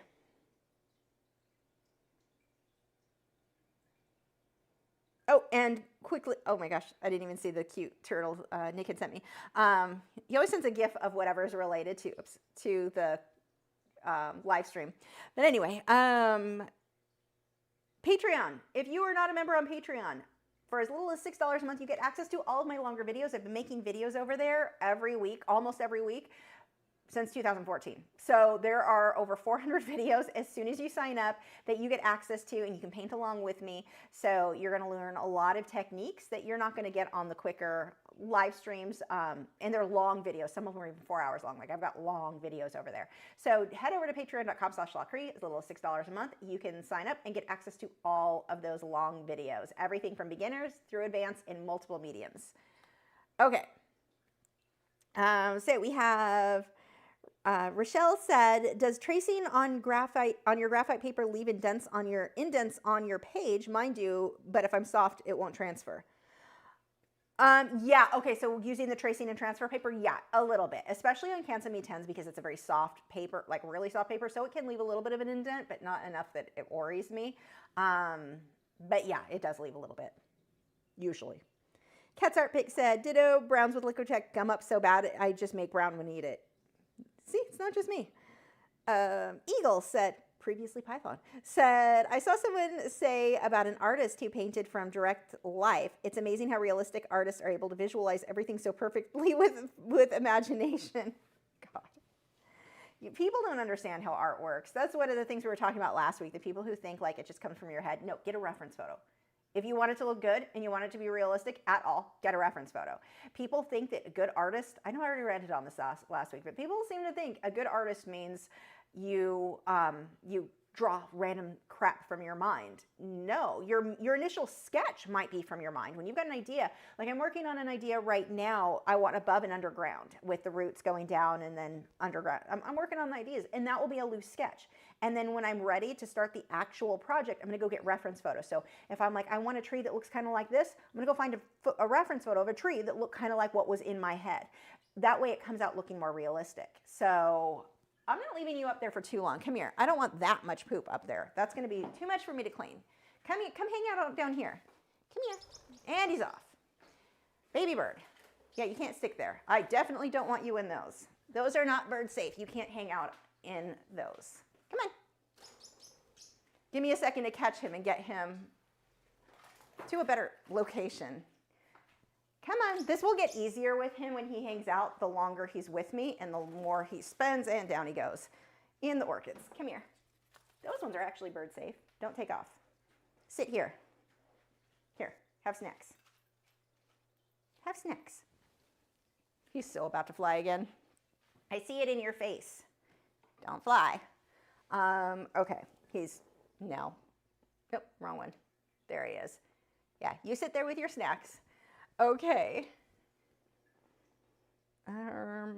Where were we? He's definitely going to take off. Patty said, as a beginner, do you recommend working on smaller pieces such as 5x7, or is it easier to work bigger? I say smaller, but studies. So like in this case, this is a 5x7. And it's a close-up of his face. It's not the whole sea turtle. If I wanted to do the whole sea turtle, I want to work at least, I would say 16x20. I want to go bigger so that I've got room to get all of those details in there. But I say for beginners, do studies. Do a close-up, just the face of an animal, just the paw of an animal. Do a lot of studies like that. It's going to help you to learn. And he's off. Where are you going to land this time? Dragon doesn't want you on his tank. Actually, Dragon's asleep. Yeah, you didn't fit up there, huh? Come here. Okay.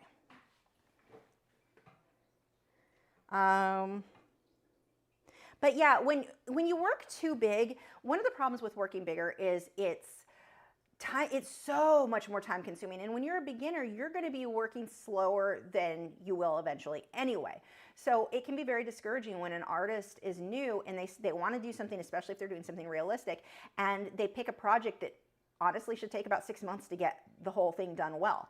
You're going to get burnt out by then. I generally find and everyone's going to be a bit different, but most people do better if they can get it done a little bit faster, and that's going to happen smaller, but still do studies. So you're working on detail, you're working on copying what you see. So a close-up of a face, a close-up like an ear. Do a study of an ear. You can even go smaller if you wanted to then. But do these smaller pieces to get the hang of before, you're going to nest in my hair. Is that where we're going? The normal location of a parrotlet. But do smaller pieces. That's going to be easier to tackle, but you can still work on the fine detail, the sharp, crisp detail. So if you're doing a study, it's big enough. If you're doing like I said, a 5x7, you want to draw a wolf, if you're doing the whole body, you need a big piece to get that level of, to get a lot of detail. If I'm doing just a close-up of the eye, I can do that in a 5x7 and get the same amount, you know, get tons of detail, but really practice and perfect my realism, practice and perfect what I see in that reference photo before I jump into a project that's going to take months to finish and get burnt out before you get to that stage. So yeah, I typically say smaller. 5x7 is going to be the smallest I would normally recommend. But an 8x10, the largest for a beginner, when it comes to colored pencil. When even 11x14 is pushing it, because that's going to take a really long time. If it's a painting, like acrylic painting, 8x10, 11x14, those are all pretty good sizes. 16x20 is pushing it. Yeah, the blending time can be a challenge, so it depends on the medium too. Let's see. Patty said, some artists claim that you need to draw from real life rather than photo references to really improve. What are your thoughts? I like reference photos, but should I be doing stuff from real life? I think it's good to do both. I think it's two different sort of skill sets, but the artists who say you need to work from life, my favorite is it's not going to look realistic. You lose so much if you're working from photo, and it's going to come out looking flat if it's from photo. Go look at my artwork and tell me all of it looks flat. Some of those flowers were flat because those are orchids. Friggin' Phalaenopsis, they are flat, so it's hard to get depth in those. But I mean, it's just not true. Maybe for them, maybe they can't look at a reference photo and get depth out of it. That is possible, and they're just projecting their own inabilities onto you. It's not true. I work from reference photo. I don't enjoy working from life. I never have. Can I? Yes. Do I like it? Not really. I just don't like it. I want a reference photo that's going to hold still because I like to do wildlife, so I want it to hold still. It's really hard to get a bird, unless he's in your hair, to hold still. So if I want to draw something realistic and I want to see those little details, I want that. And that's not to say that it's wrong to paint from life, that they don't produce amazing art. I think it's ridiculous that they say that we can't, when obviously that's very not true.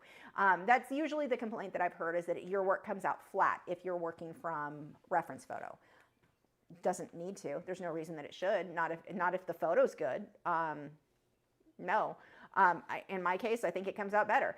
It depends on the artist. It's not to say, I would never say I'm a better artist because I can work from a reference photo better from that artist who works better from life. That's a ridiculous statement.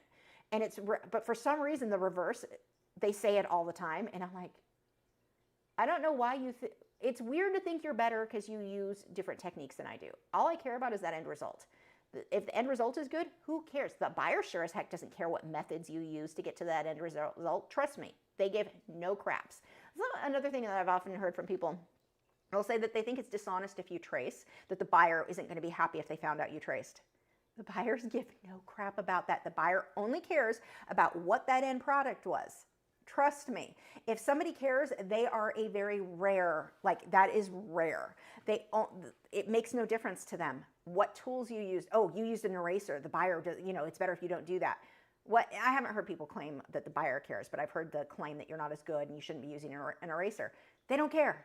I don't know what your goal as an artist is. Mine is to produce good looking art, good art, and hopefully be able to pay my bills with it. So if the buyer doesn't care, why should, it's so weird to me, the stuff that people come up with, all those little rules. Oh, lightning strike is very near.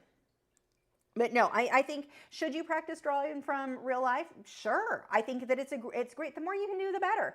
I don't see anything wrong with it. Your brain has to kind of shift gears, but there's no reason you can't learn to do both. And the idea that it's a one or the other, that I saw a video once where this guy, and it looked like he was a decent artist. He claimed to be some sort of professor, and I don't know what he thought he was.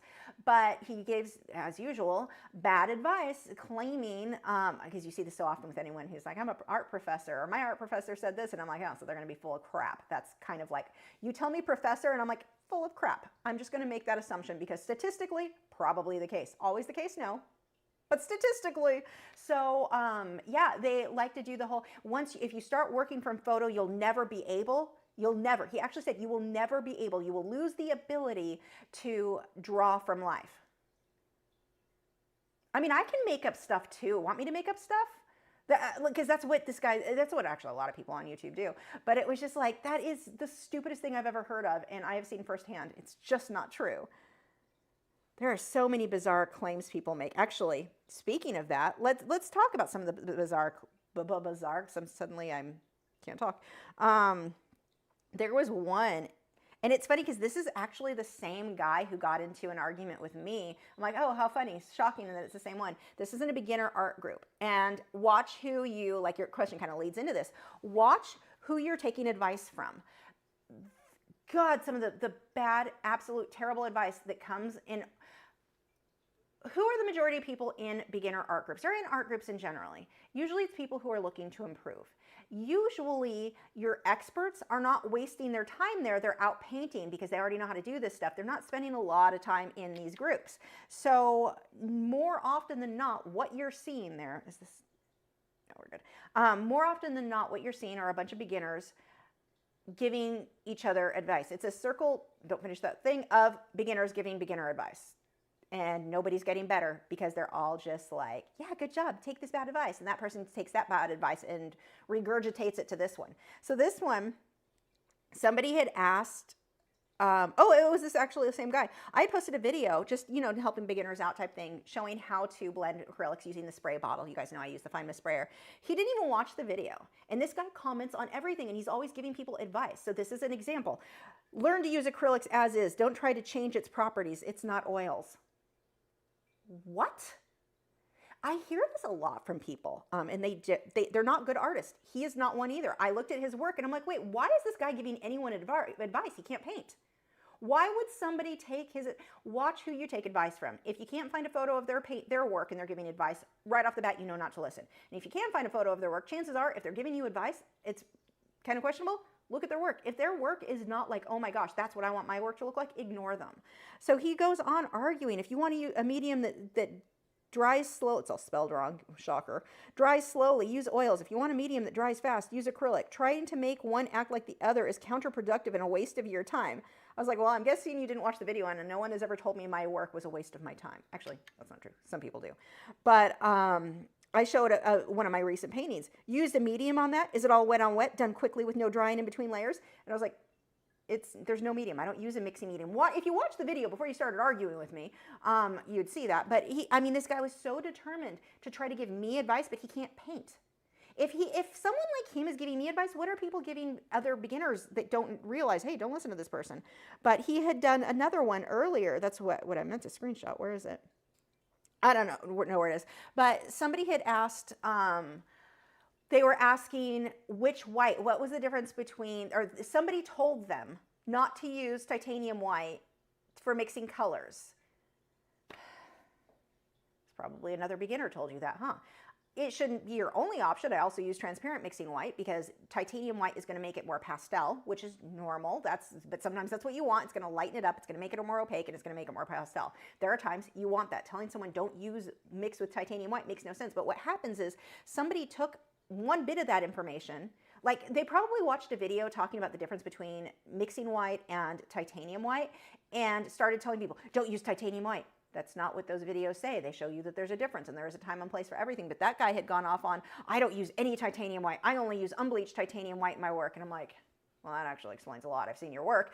But my point is, the bad advice that these people give each other in these art groups, watch who you take advice from because they may be holding you back. You may be looking for help and they're full of people. Like seriously, 95% of the people giving advice in every single art group I'm in give horrible advice because most professional artists aren't spending time in these groups. If you're just, again, be careful who you take advice from because, dear God, it is ridiculous some of the stuff that they go on about. Okay. Let me pull those questions back up. Looks like we've got a bit of a bidding war going on the sea turtle. Oh, that's not the right one. There he is again if you want to see what you're bidding on. Yay! You're getting a home buddy. That's actually not the camera I wanted. There we go. Okay. Karen Suki said, do you think we can achieve similar results with only the pastel set of 10? I'm not sure what the pastel set of 10 has. Similar, yes. I would say good enough. I think it's good enough to learn, and then you can add colors to it if you want. I'm not sure what colors are in there or if there are any I would feel the need to add, but I think that an average set of 10 probably is going to be enough to get you started, and you can mix from there. But like I said, I don't know what colors are in that 10, so I'm not 100% certain. I'm not going to say I wouldn't feel the need I would want more colors, but I think it should be enough to get you started. And especially, you're going to go over with colored pencils anyway. So let's say there was a specific color you wanted and you really couldn't mix it. Save that area for your pencils. So that would be an option. Monica said, your work is stunning. Thank you. I'd like to know, can a person work on a larger paper with pan pastels and then pencils on top? Absolutely. The reason that I do the 5x7s is it's something I can get done quickly and still get detail in within about an hour, hour and a half. If I was doing something for myself and I wanted, or like something for Patreon, something that I had more time to really put into. Yeah, I do 8x10s, 9x12s. I do all bigger sizes all the time. So yeah, absolutely you can go bigger. It's just obviously going to take more time. Linda said, I was looking on Amazon as well and saw Frederick's watercolor canvases. Have you tried those? If so, what do you think? And if no, they were not on sale either. Yeah, nothing was on sale. Yeah, I love Frederick's watercolor canvas boards is usually what I use, but if they've got the watercolor canvas, I've used those as well. They're wonderful. They're just, like, it's a canvas, so it usually costs a bit more than a canvas board. But it's the same as working on a canvas board. Wonderful to work on. Super smooth. Highly recommended. Patty said, I was not impressed with Prime deals. I feel the holiday sales will be better. I don't think they will. Not at this point. Not with what our economy is, honestly. I think that what we're seeing, I don't think a lot of companies are like, yeah, we can do super deep discounts like we've been able to afford to in the past. That's just my I still have a bird in my hair, by the way. There's a baby bird. I think that this is the start of what's to come with where our economy is headed. I watch a lot of stuff on economics. I'm very like, I like understanding economics, and I just don't think it's going to get better. Maybe we'll have a few sales, but I don't see our economy turning around by the winter. And I think one of the reasons we're not having some of the sales within that is a lot of these companies they can't afford it right now. Everybody's kind of hurting for many reasons the way the economy is going. And so I think that the lack of sales, I mean, let's be realistic. Prime deal sales are never that good. But traditionally, there were certain companies I could depend on. I knew Arrow Garden was going to have great sales. I knew certain brands were going to have really good sales. And so I've been waiting all year for that. They didn't have them this year. I think one thing on Prime Day for Arrow Garden this year that I saw, and a really crappy sale on their own website. I think that this is something that we're going to be seeing a lot more of. Personally, I could be wrong. I don't know. I'm not an expert, but I like looking into these things, and I just don't think it's going to get better. I think it's going to get worse before it gets better. So I think you may have certain brands have good sales, like Bath and Body Works. I always get that one wrong with the Body Shop. Bath and Body Works. Yeah, see, Clark Finder, I saw some better deals last week. Exactly. Bath and Body Works, they are still having their really good sales, like really like their lotions that are normal. What is this normally? Like this one, my watermelon smells so good. This one is normally $16.95, and then it went on sale for $4. So I bought a bunch of them. Like, a lot. Like, God, how many did I buy? 30 different lotions? I don't like dry skin. When the zombie apocalypse comes, that's what I'm going to be going for. I'm going to be dragging around a big bag of lotion because I do not like dry skin. Anyway. So that is, yeah, like some companies are still having their usual sales at the normal time of year. I've seen some good discounts that way, but I think a lot of companies are hurting. And I mean, I do like that my merch shop, that sale is one of the better ones I've seen, the 20% off. That's a really good deal. Like, this is the time to jump on it. I've not seen them do that many of those, or at least maybe I just never noticed it before. But yeah, I think stuff's going to get harder before it gets easier. Just from what I've studied. I could be wrong. I'm hoping I'm wrong. I'm seriously hoping I'm wrong, because things are rough. Art of Raven D said, a beginner on Instagram tried to lecture us on why grid drawing is bad and how it'll hinder us. Anyway, I use grid and sometimes not. I still freehand just fine. Yeah, use whatever method you want.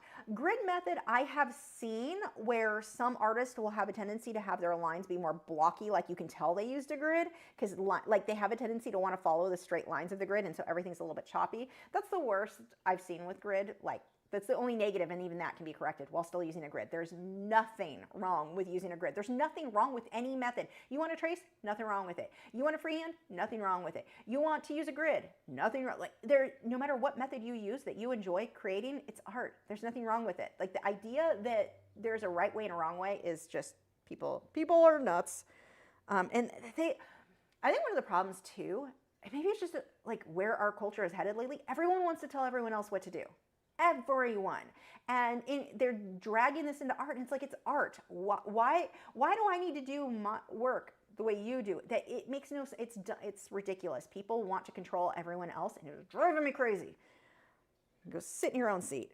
Drive in your own lane. I don't know. There's actually a way to word that properly. Let's see. Art of Raven D said, I've also had self-proclaimed hyperrealist pencil artists try to give me unsolicited advice. My charcoal drawings aren't even aimed towards realism. His works were a heck of a mess. There was an artist, God, she was, we had to remove her from our group because she was causing problems, a lot of them. But she thought she was a hyperrealist artist, and she wasn't even good at realism. And it was funny how many artists, and it's like, that's the weird thing with hyperrealism. So hyperrealism is one of those, that may be your goal, but that doesn't mean that that's what I would call the end result. Like hyperrealism, you shouldn't be able to tell the difference between that and a high definition photograph. That's hyperrealism. I don't do hyperrealism. I have no interest in it. It's impressive, but I don't want to spend that much time on one piece. That's really what it boils down to, is the amount of time that goes into making that happen. But yeah, we had a lady that would do that, and it was like, it wasn't even realism. And when somebody tried to help her, she asked for advice, for criticism on her hyperrealism, and another really good artist that I know gave her some great advice. She flipped the F off on him. Like, she was so mad. And mine's real, and mine's better than yours. Mine's this. It was bad. And I think that was the final straw that got her removed from our group. But she was, whoo. Yeah, it's weird when someone self-proclaims themselves as being hyper-realistic, but their work, it's like, you can call it what you want. That's not what it is. I can call my phone a door, and that's not what, door to other worlds. That's not a good example. I can call my phone a car, and that's not what it is. That's a better example. Okay. Eagle said, previously Python. I say that and then I remember who you are. The snobbery about lead white comes from classical training method. Lead white is transparent, so all of a sudden you're not allowed to use titanium white. It's confusing. People, I just think they like to give you rules. Yeah, there are certain instances where it's better to or not to do something. That is true. You're going to get better results depending on your end goal, but it depends on what you're doing. These overall blanket statements, don't use white, don't use black, don't do this, don't do that. Like, it's art. There is very little that I would say there's like an absolute, and anything that I would say I would never do it this way, I'd never do it that way. There are almost always, mop brush are one of my exceptions. Almost always exceptions. One of my exceptions is this is only for softening out brush strokes. It's not for applying paint to the canvas, just because you're going to make a whole huge mess, but you know, you do you.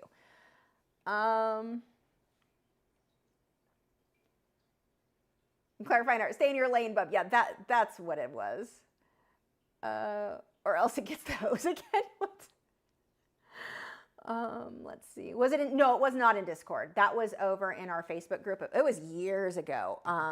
I almost accidentally said her name. I was like, oh, I don't remember her name. Yes, I do. No, don't say it out loud. She was a piece of work. Yeah, exactly. Don't ask if you don't want to hear what people will say. And that's kind of a weird thing. One of my favorites, I love home decorating, home decor, that sort of thing. One of the groups I'm in, it's funny. Well, both of them. People like to post and ask for advice, and then people give them advice, and they flip out. They're so mad. They're so unhappy that somebody didn't like their current decor. And it's like, what did you post here asking for advice for? They post they say they want advice, but what they really want is praise. Well, then say that. If you don't want constructive criticism, then say that. I mean, we have a rule in our groups, all of them, no unsolicited advice. If somebody asks, then you can give them advice. But if they just ask and just want to share their work, then no advice. But it's funny because these groups, they'll go in there, here's my living room, any advice? But they don't want advice, and they freak out when they get it. It's kind of entertaining and bizarre at the same time.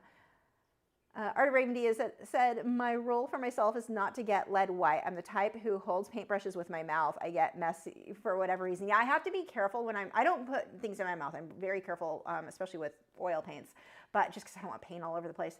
But yeah, I'm much, much more careful when I'm working with oils for that reason, because some of those still do have zinc. My zinc white, I think, has lead in it.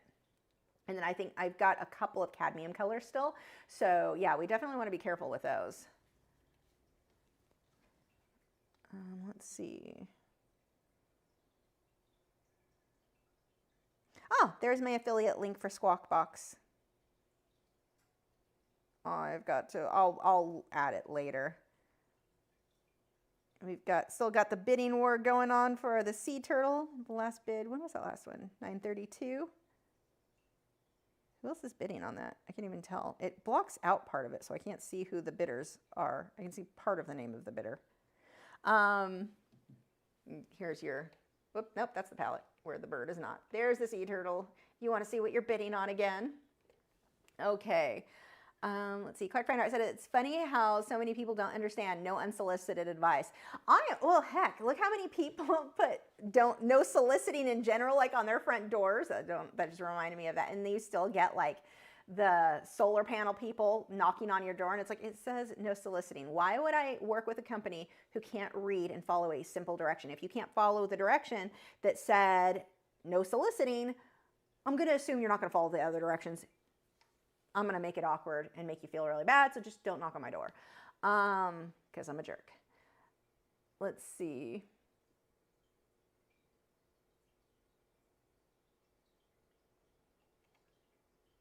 I'm trying to think if there were other topics I wanted to bring up. I think we covered everything. We did good on time tonight.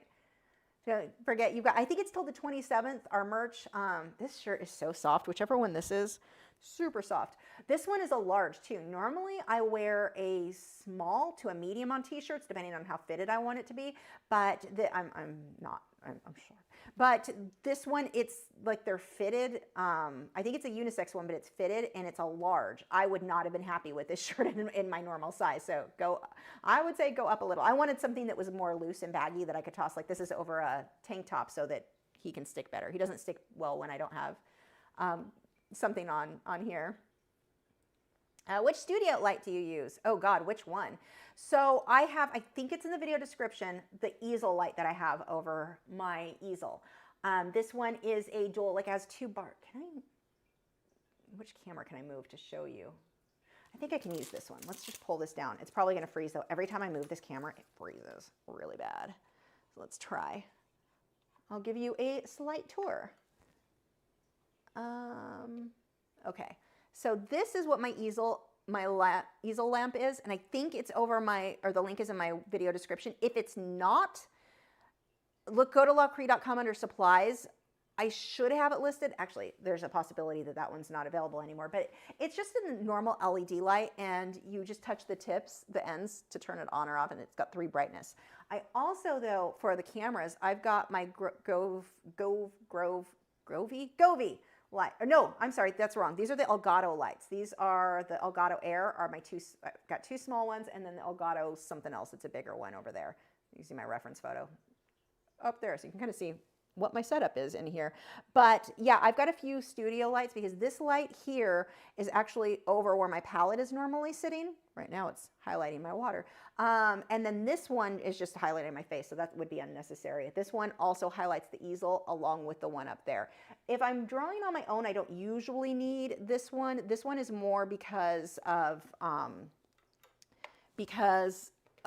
the camera, so that you guys can see more clearly. It actually lights up my work a little bit more than I would like in person. Come on, why are you not screwing back on there? There we go. Let's see.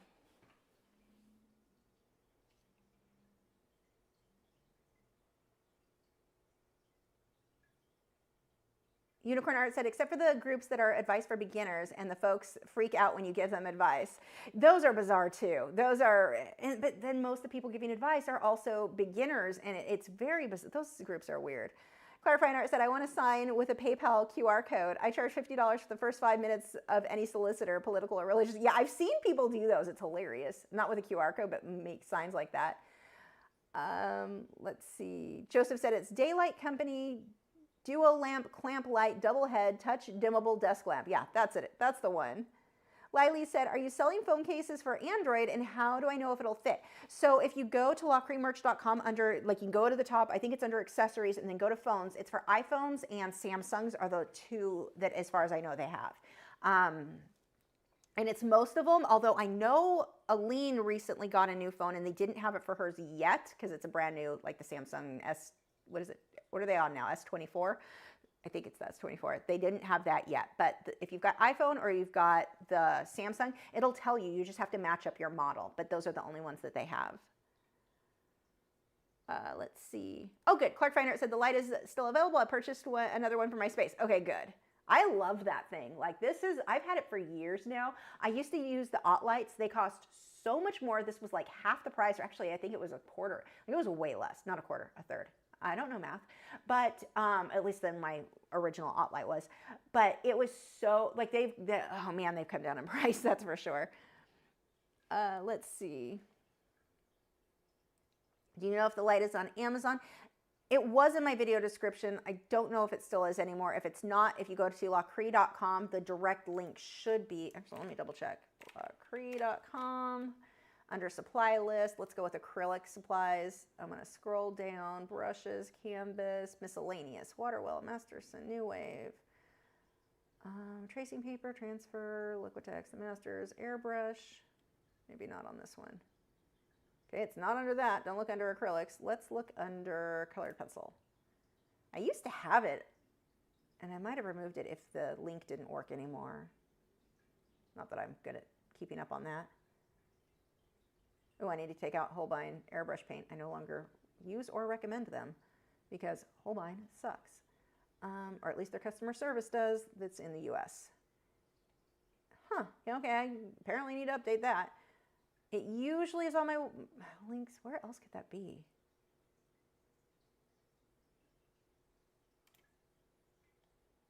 I could have sworn it used to be there. Okay, well, it's not. Sorry. So don't waste your time there. Let's see.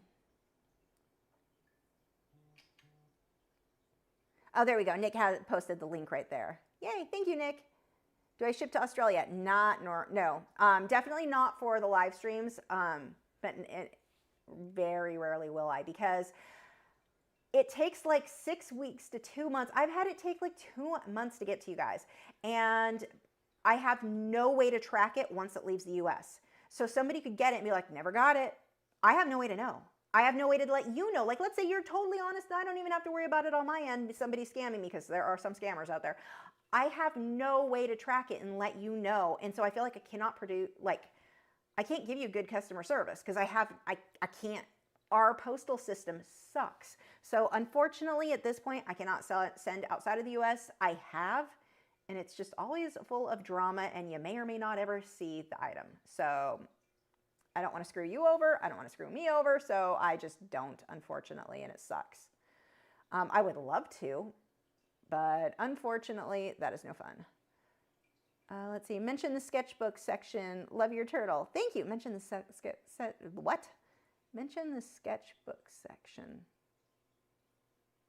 Huh? I'm not sure what that's from. I don't think I'm reading the whole question. Yeah, once it leaves the US customs, we can see nothing. Exactly. And it's weird because I buy stuff like on Etsy from sellers all over the world, and it gets to me super fast. When I ship anything, it takes 6 weeks. And if I want it to get there sooner, oh, it's going to cost way more than the item. Like the cost to ship from the US to you guys, I had one painting. It was a $400 painting that the only way I could get it was to remove it. It was a 16 by 20 inch canvas, and the very cheapest, if I wanted to ship a 16 by 20, and 16 by 20 is bigger, so okay. Very cheapest was going to be like $500–600. the painting was only $400. Like it's just not doable. And that was the cheapest. Imagine if I wanted it to get there sooner than 2 months. What we ended up doing is removing it from the stretcher bars, sending it rolled, and then she had to take it to a framer and have it re-stretched, which was the cheapest way. Then it actually only ended up costing like $50 to ship in a tube, which was okay. But it's hit or miss, and I can't even, like, it's not even easy to get a shipping estimate. And it's so bizarre because, like I said, I order stuff all the time. Dog collars. Where was the lady I was getting the dog collars from? The Fancy Martingales. Wasn't in the U.S. Somewhere in Europe. Few days. It's here within a few days or a week or whatever. Like, it doesn't take long. But for some reason, when we send out, and it kept getting held in. My stuff was always getting held in customs when I sent to the UK. I don't know why. Eagle said, a lot of people on Reddit melt down when someone says their cartoony work is not realistic. For those people, having someone call your work realistic is a huge ego boost. They're cartoony. That's weird. Like, it's weird to me that people don't look at it and recognize, hey, that's kind of cartoon. Like, it's not real. If you don't want it to be realistic, that's fine. But that was always one of my things. I knew looking at my work, and this was actually something, I think getting out of your own head sometimes is necessary. When I remember looking at some, I wish I had paintings I could pull up and show you right now. You can go on the Wayback Machine to Lachri.com and look at my super old website. Like, it was so bad. It was like, I had little dolphin GIFs, whatever, swimming. I had music playing at one point. There was a Little Mermaid Under the Sea, like the little, oh, it was so bad. But anyway, and then the really old one, but I think this is before Wayback Machine, was Lachri. What was it? angelfire.com/stars/Lachri. And I don't know if that one still works, or I think it may just send you now to the other ones. But anyway, you can look at some of my older work. And it was very cartoony. And I knew it was, but I had kind of accepted it like, oh, it's just my style. That's as good as I'll get. And I lived in that place for years of, it's just my style. This is just how I paint. It's as good as it will get. And I enjoyed myself. I was having fun, and there's nothing wrong with that. But it also wasn't what I wanted. I mean, I would look at people who produce work like what I do now and think, oh, I wish I could do that. I wish mine looked like that. I wish I could learn to do that. And it wasn't until I realized I can. Slow down, take your time, pay attention to what you're doing, and like break it down into smaller sections instead of trying to get this whole, I would do like a 24 by 36 inch painting, and I wanted it done in a night. Now, today I can do that, but back then I certainly couldn't. I was not as fast as I am now. But I would just have to do everything. Like, it was just so, it was bad. And I was so in my head, well, it's as good as it gets. And again, I was having a blast. And that's what's more important. So I'm glad that no one discouraged me, but also I was in my own way because I genuinely believed, and this is before the internet, this is the 90s, so I didn't have outside sources, you know, saying, hey, you could do better. But yeah, I was really stuck for a very long time with this very cartoony look. Now, I still enjoy a somewhat cartoony look. I guess you could call some of my marine life, because I go with more of a stylized look. So that does have a lean a bit more cartoony, but I just like how it looks, so that's fine. But when I was doing, like, let's say a leopard, I wanted it to look realistic. I didn't know how to do it. A dog, I wanted to look realistic. I didn't know how to make that happen. I could draw, but my problem was my values. I didn't understand, like, it really can be broken down even further than that. I knew how to draw. I could take the time and make something look super realistic. My values weren't there. I didn't understand. I needed to take my time, look at the photo, pay attention to my lights and my darks. Like, there were so many things that I was in my own way of because I genuinely believed something that was not true.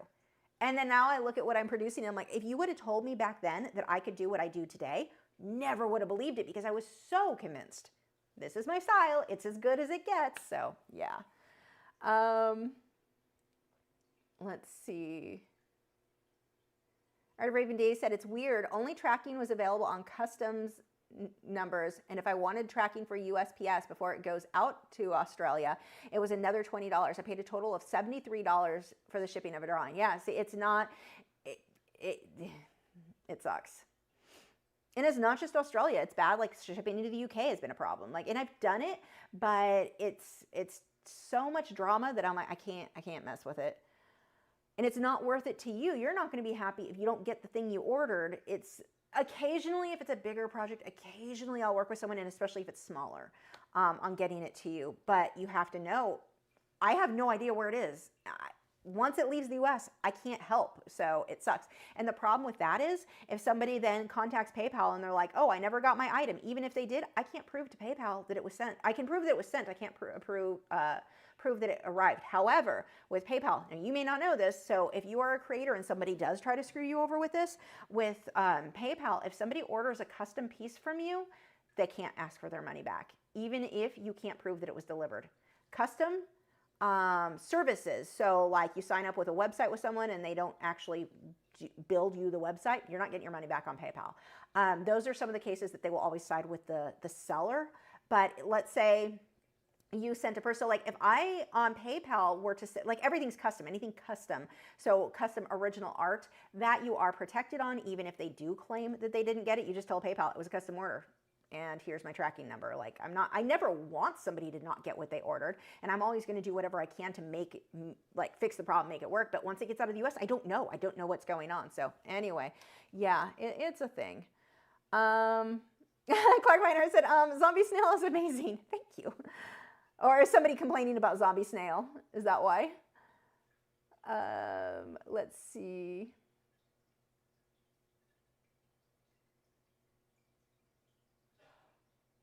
Okay, we are at 10 o'clock. We're going to wrap this up. Congratulations to whoever won the sea turtle. I don't have the notification yet on that. It's stuck spinning and spinning. There we go. Anyway, congratulations. And make sure to check out our moderators channel. We've got Clark Fine Art and Joseph Fincham do live streams every week. They've got great content. Check them out. Also, I really enjoyed Joseph's rant recently about his Amazon drama. I was invested in that story. And as somebody who has had minor drama with, Clark Finer said I was referring to your cartoony art. Well, that was supposed to be cartoony.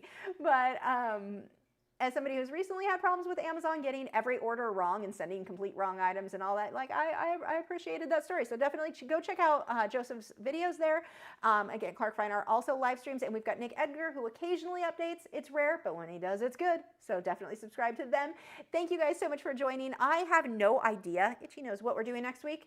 Leave a comment. Let me know what you're looking for. Like once the video ends, you can actually leave a comment. Let me know what you're hoping to see coming up, and I will happily paint or draw that for you, as long as I can get it done in like an hour. So, you know, that's always iffy. French Fry, who's back here, says hello. There's a parrotlet thing. Wait, there he is. Say good night, everybody. It's his bedtime. 10 o'clock is his bedtime. Anyway, I will see you guys. Thank you for joining, and I'm probably forgetting something, but whatever. Good night.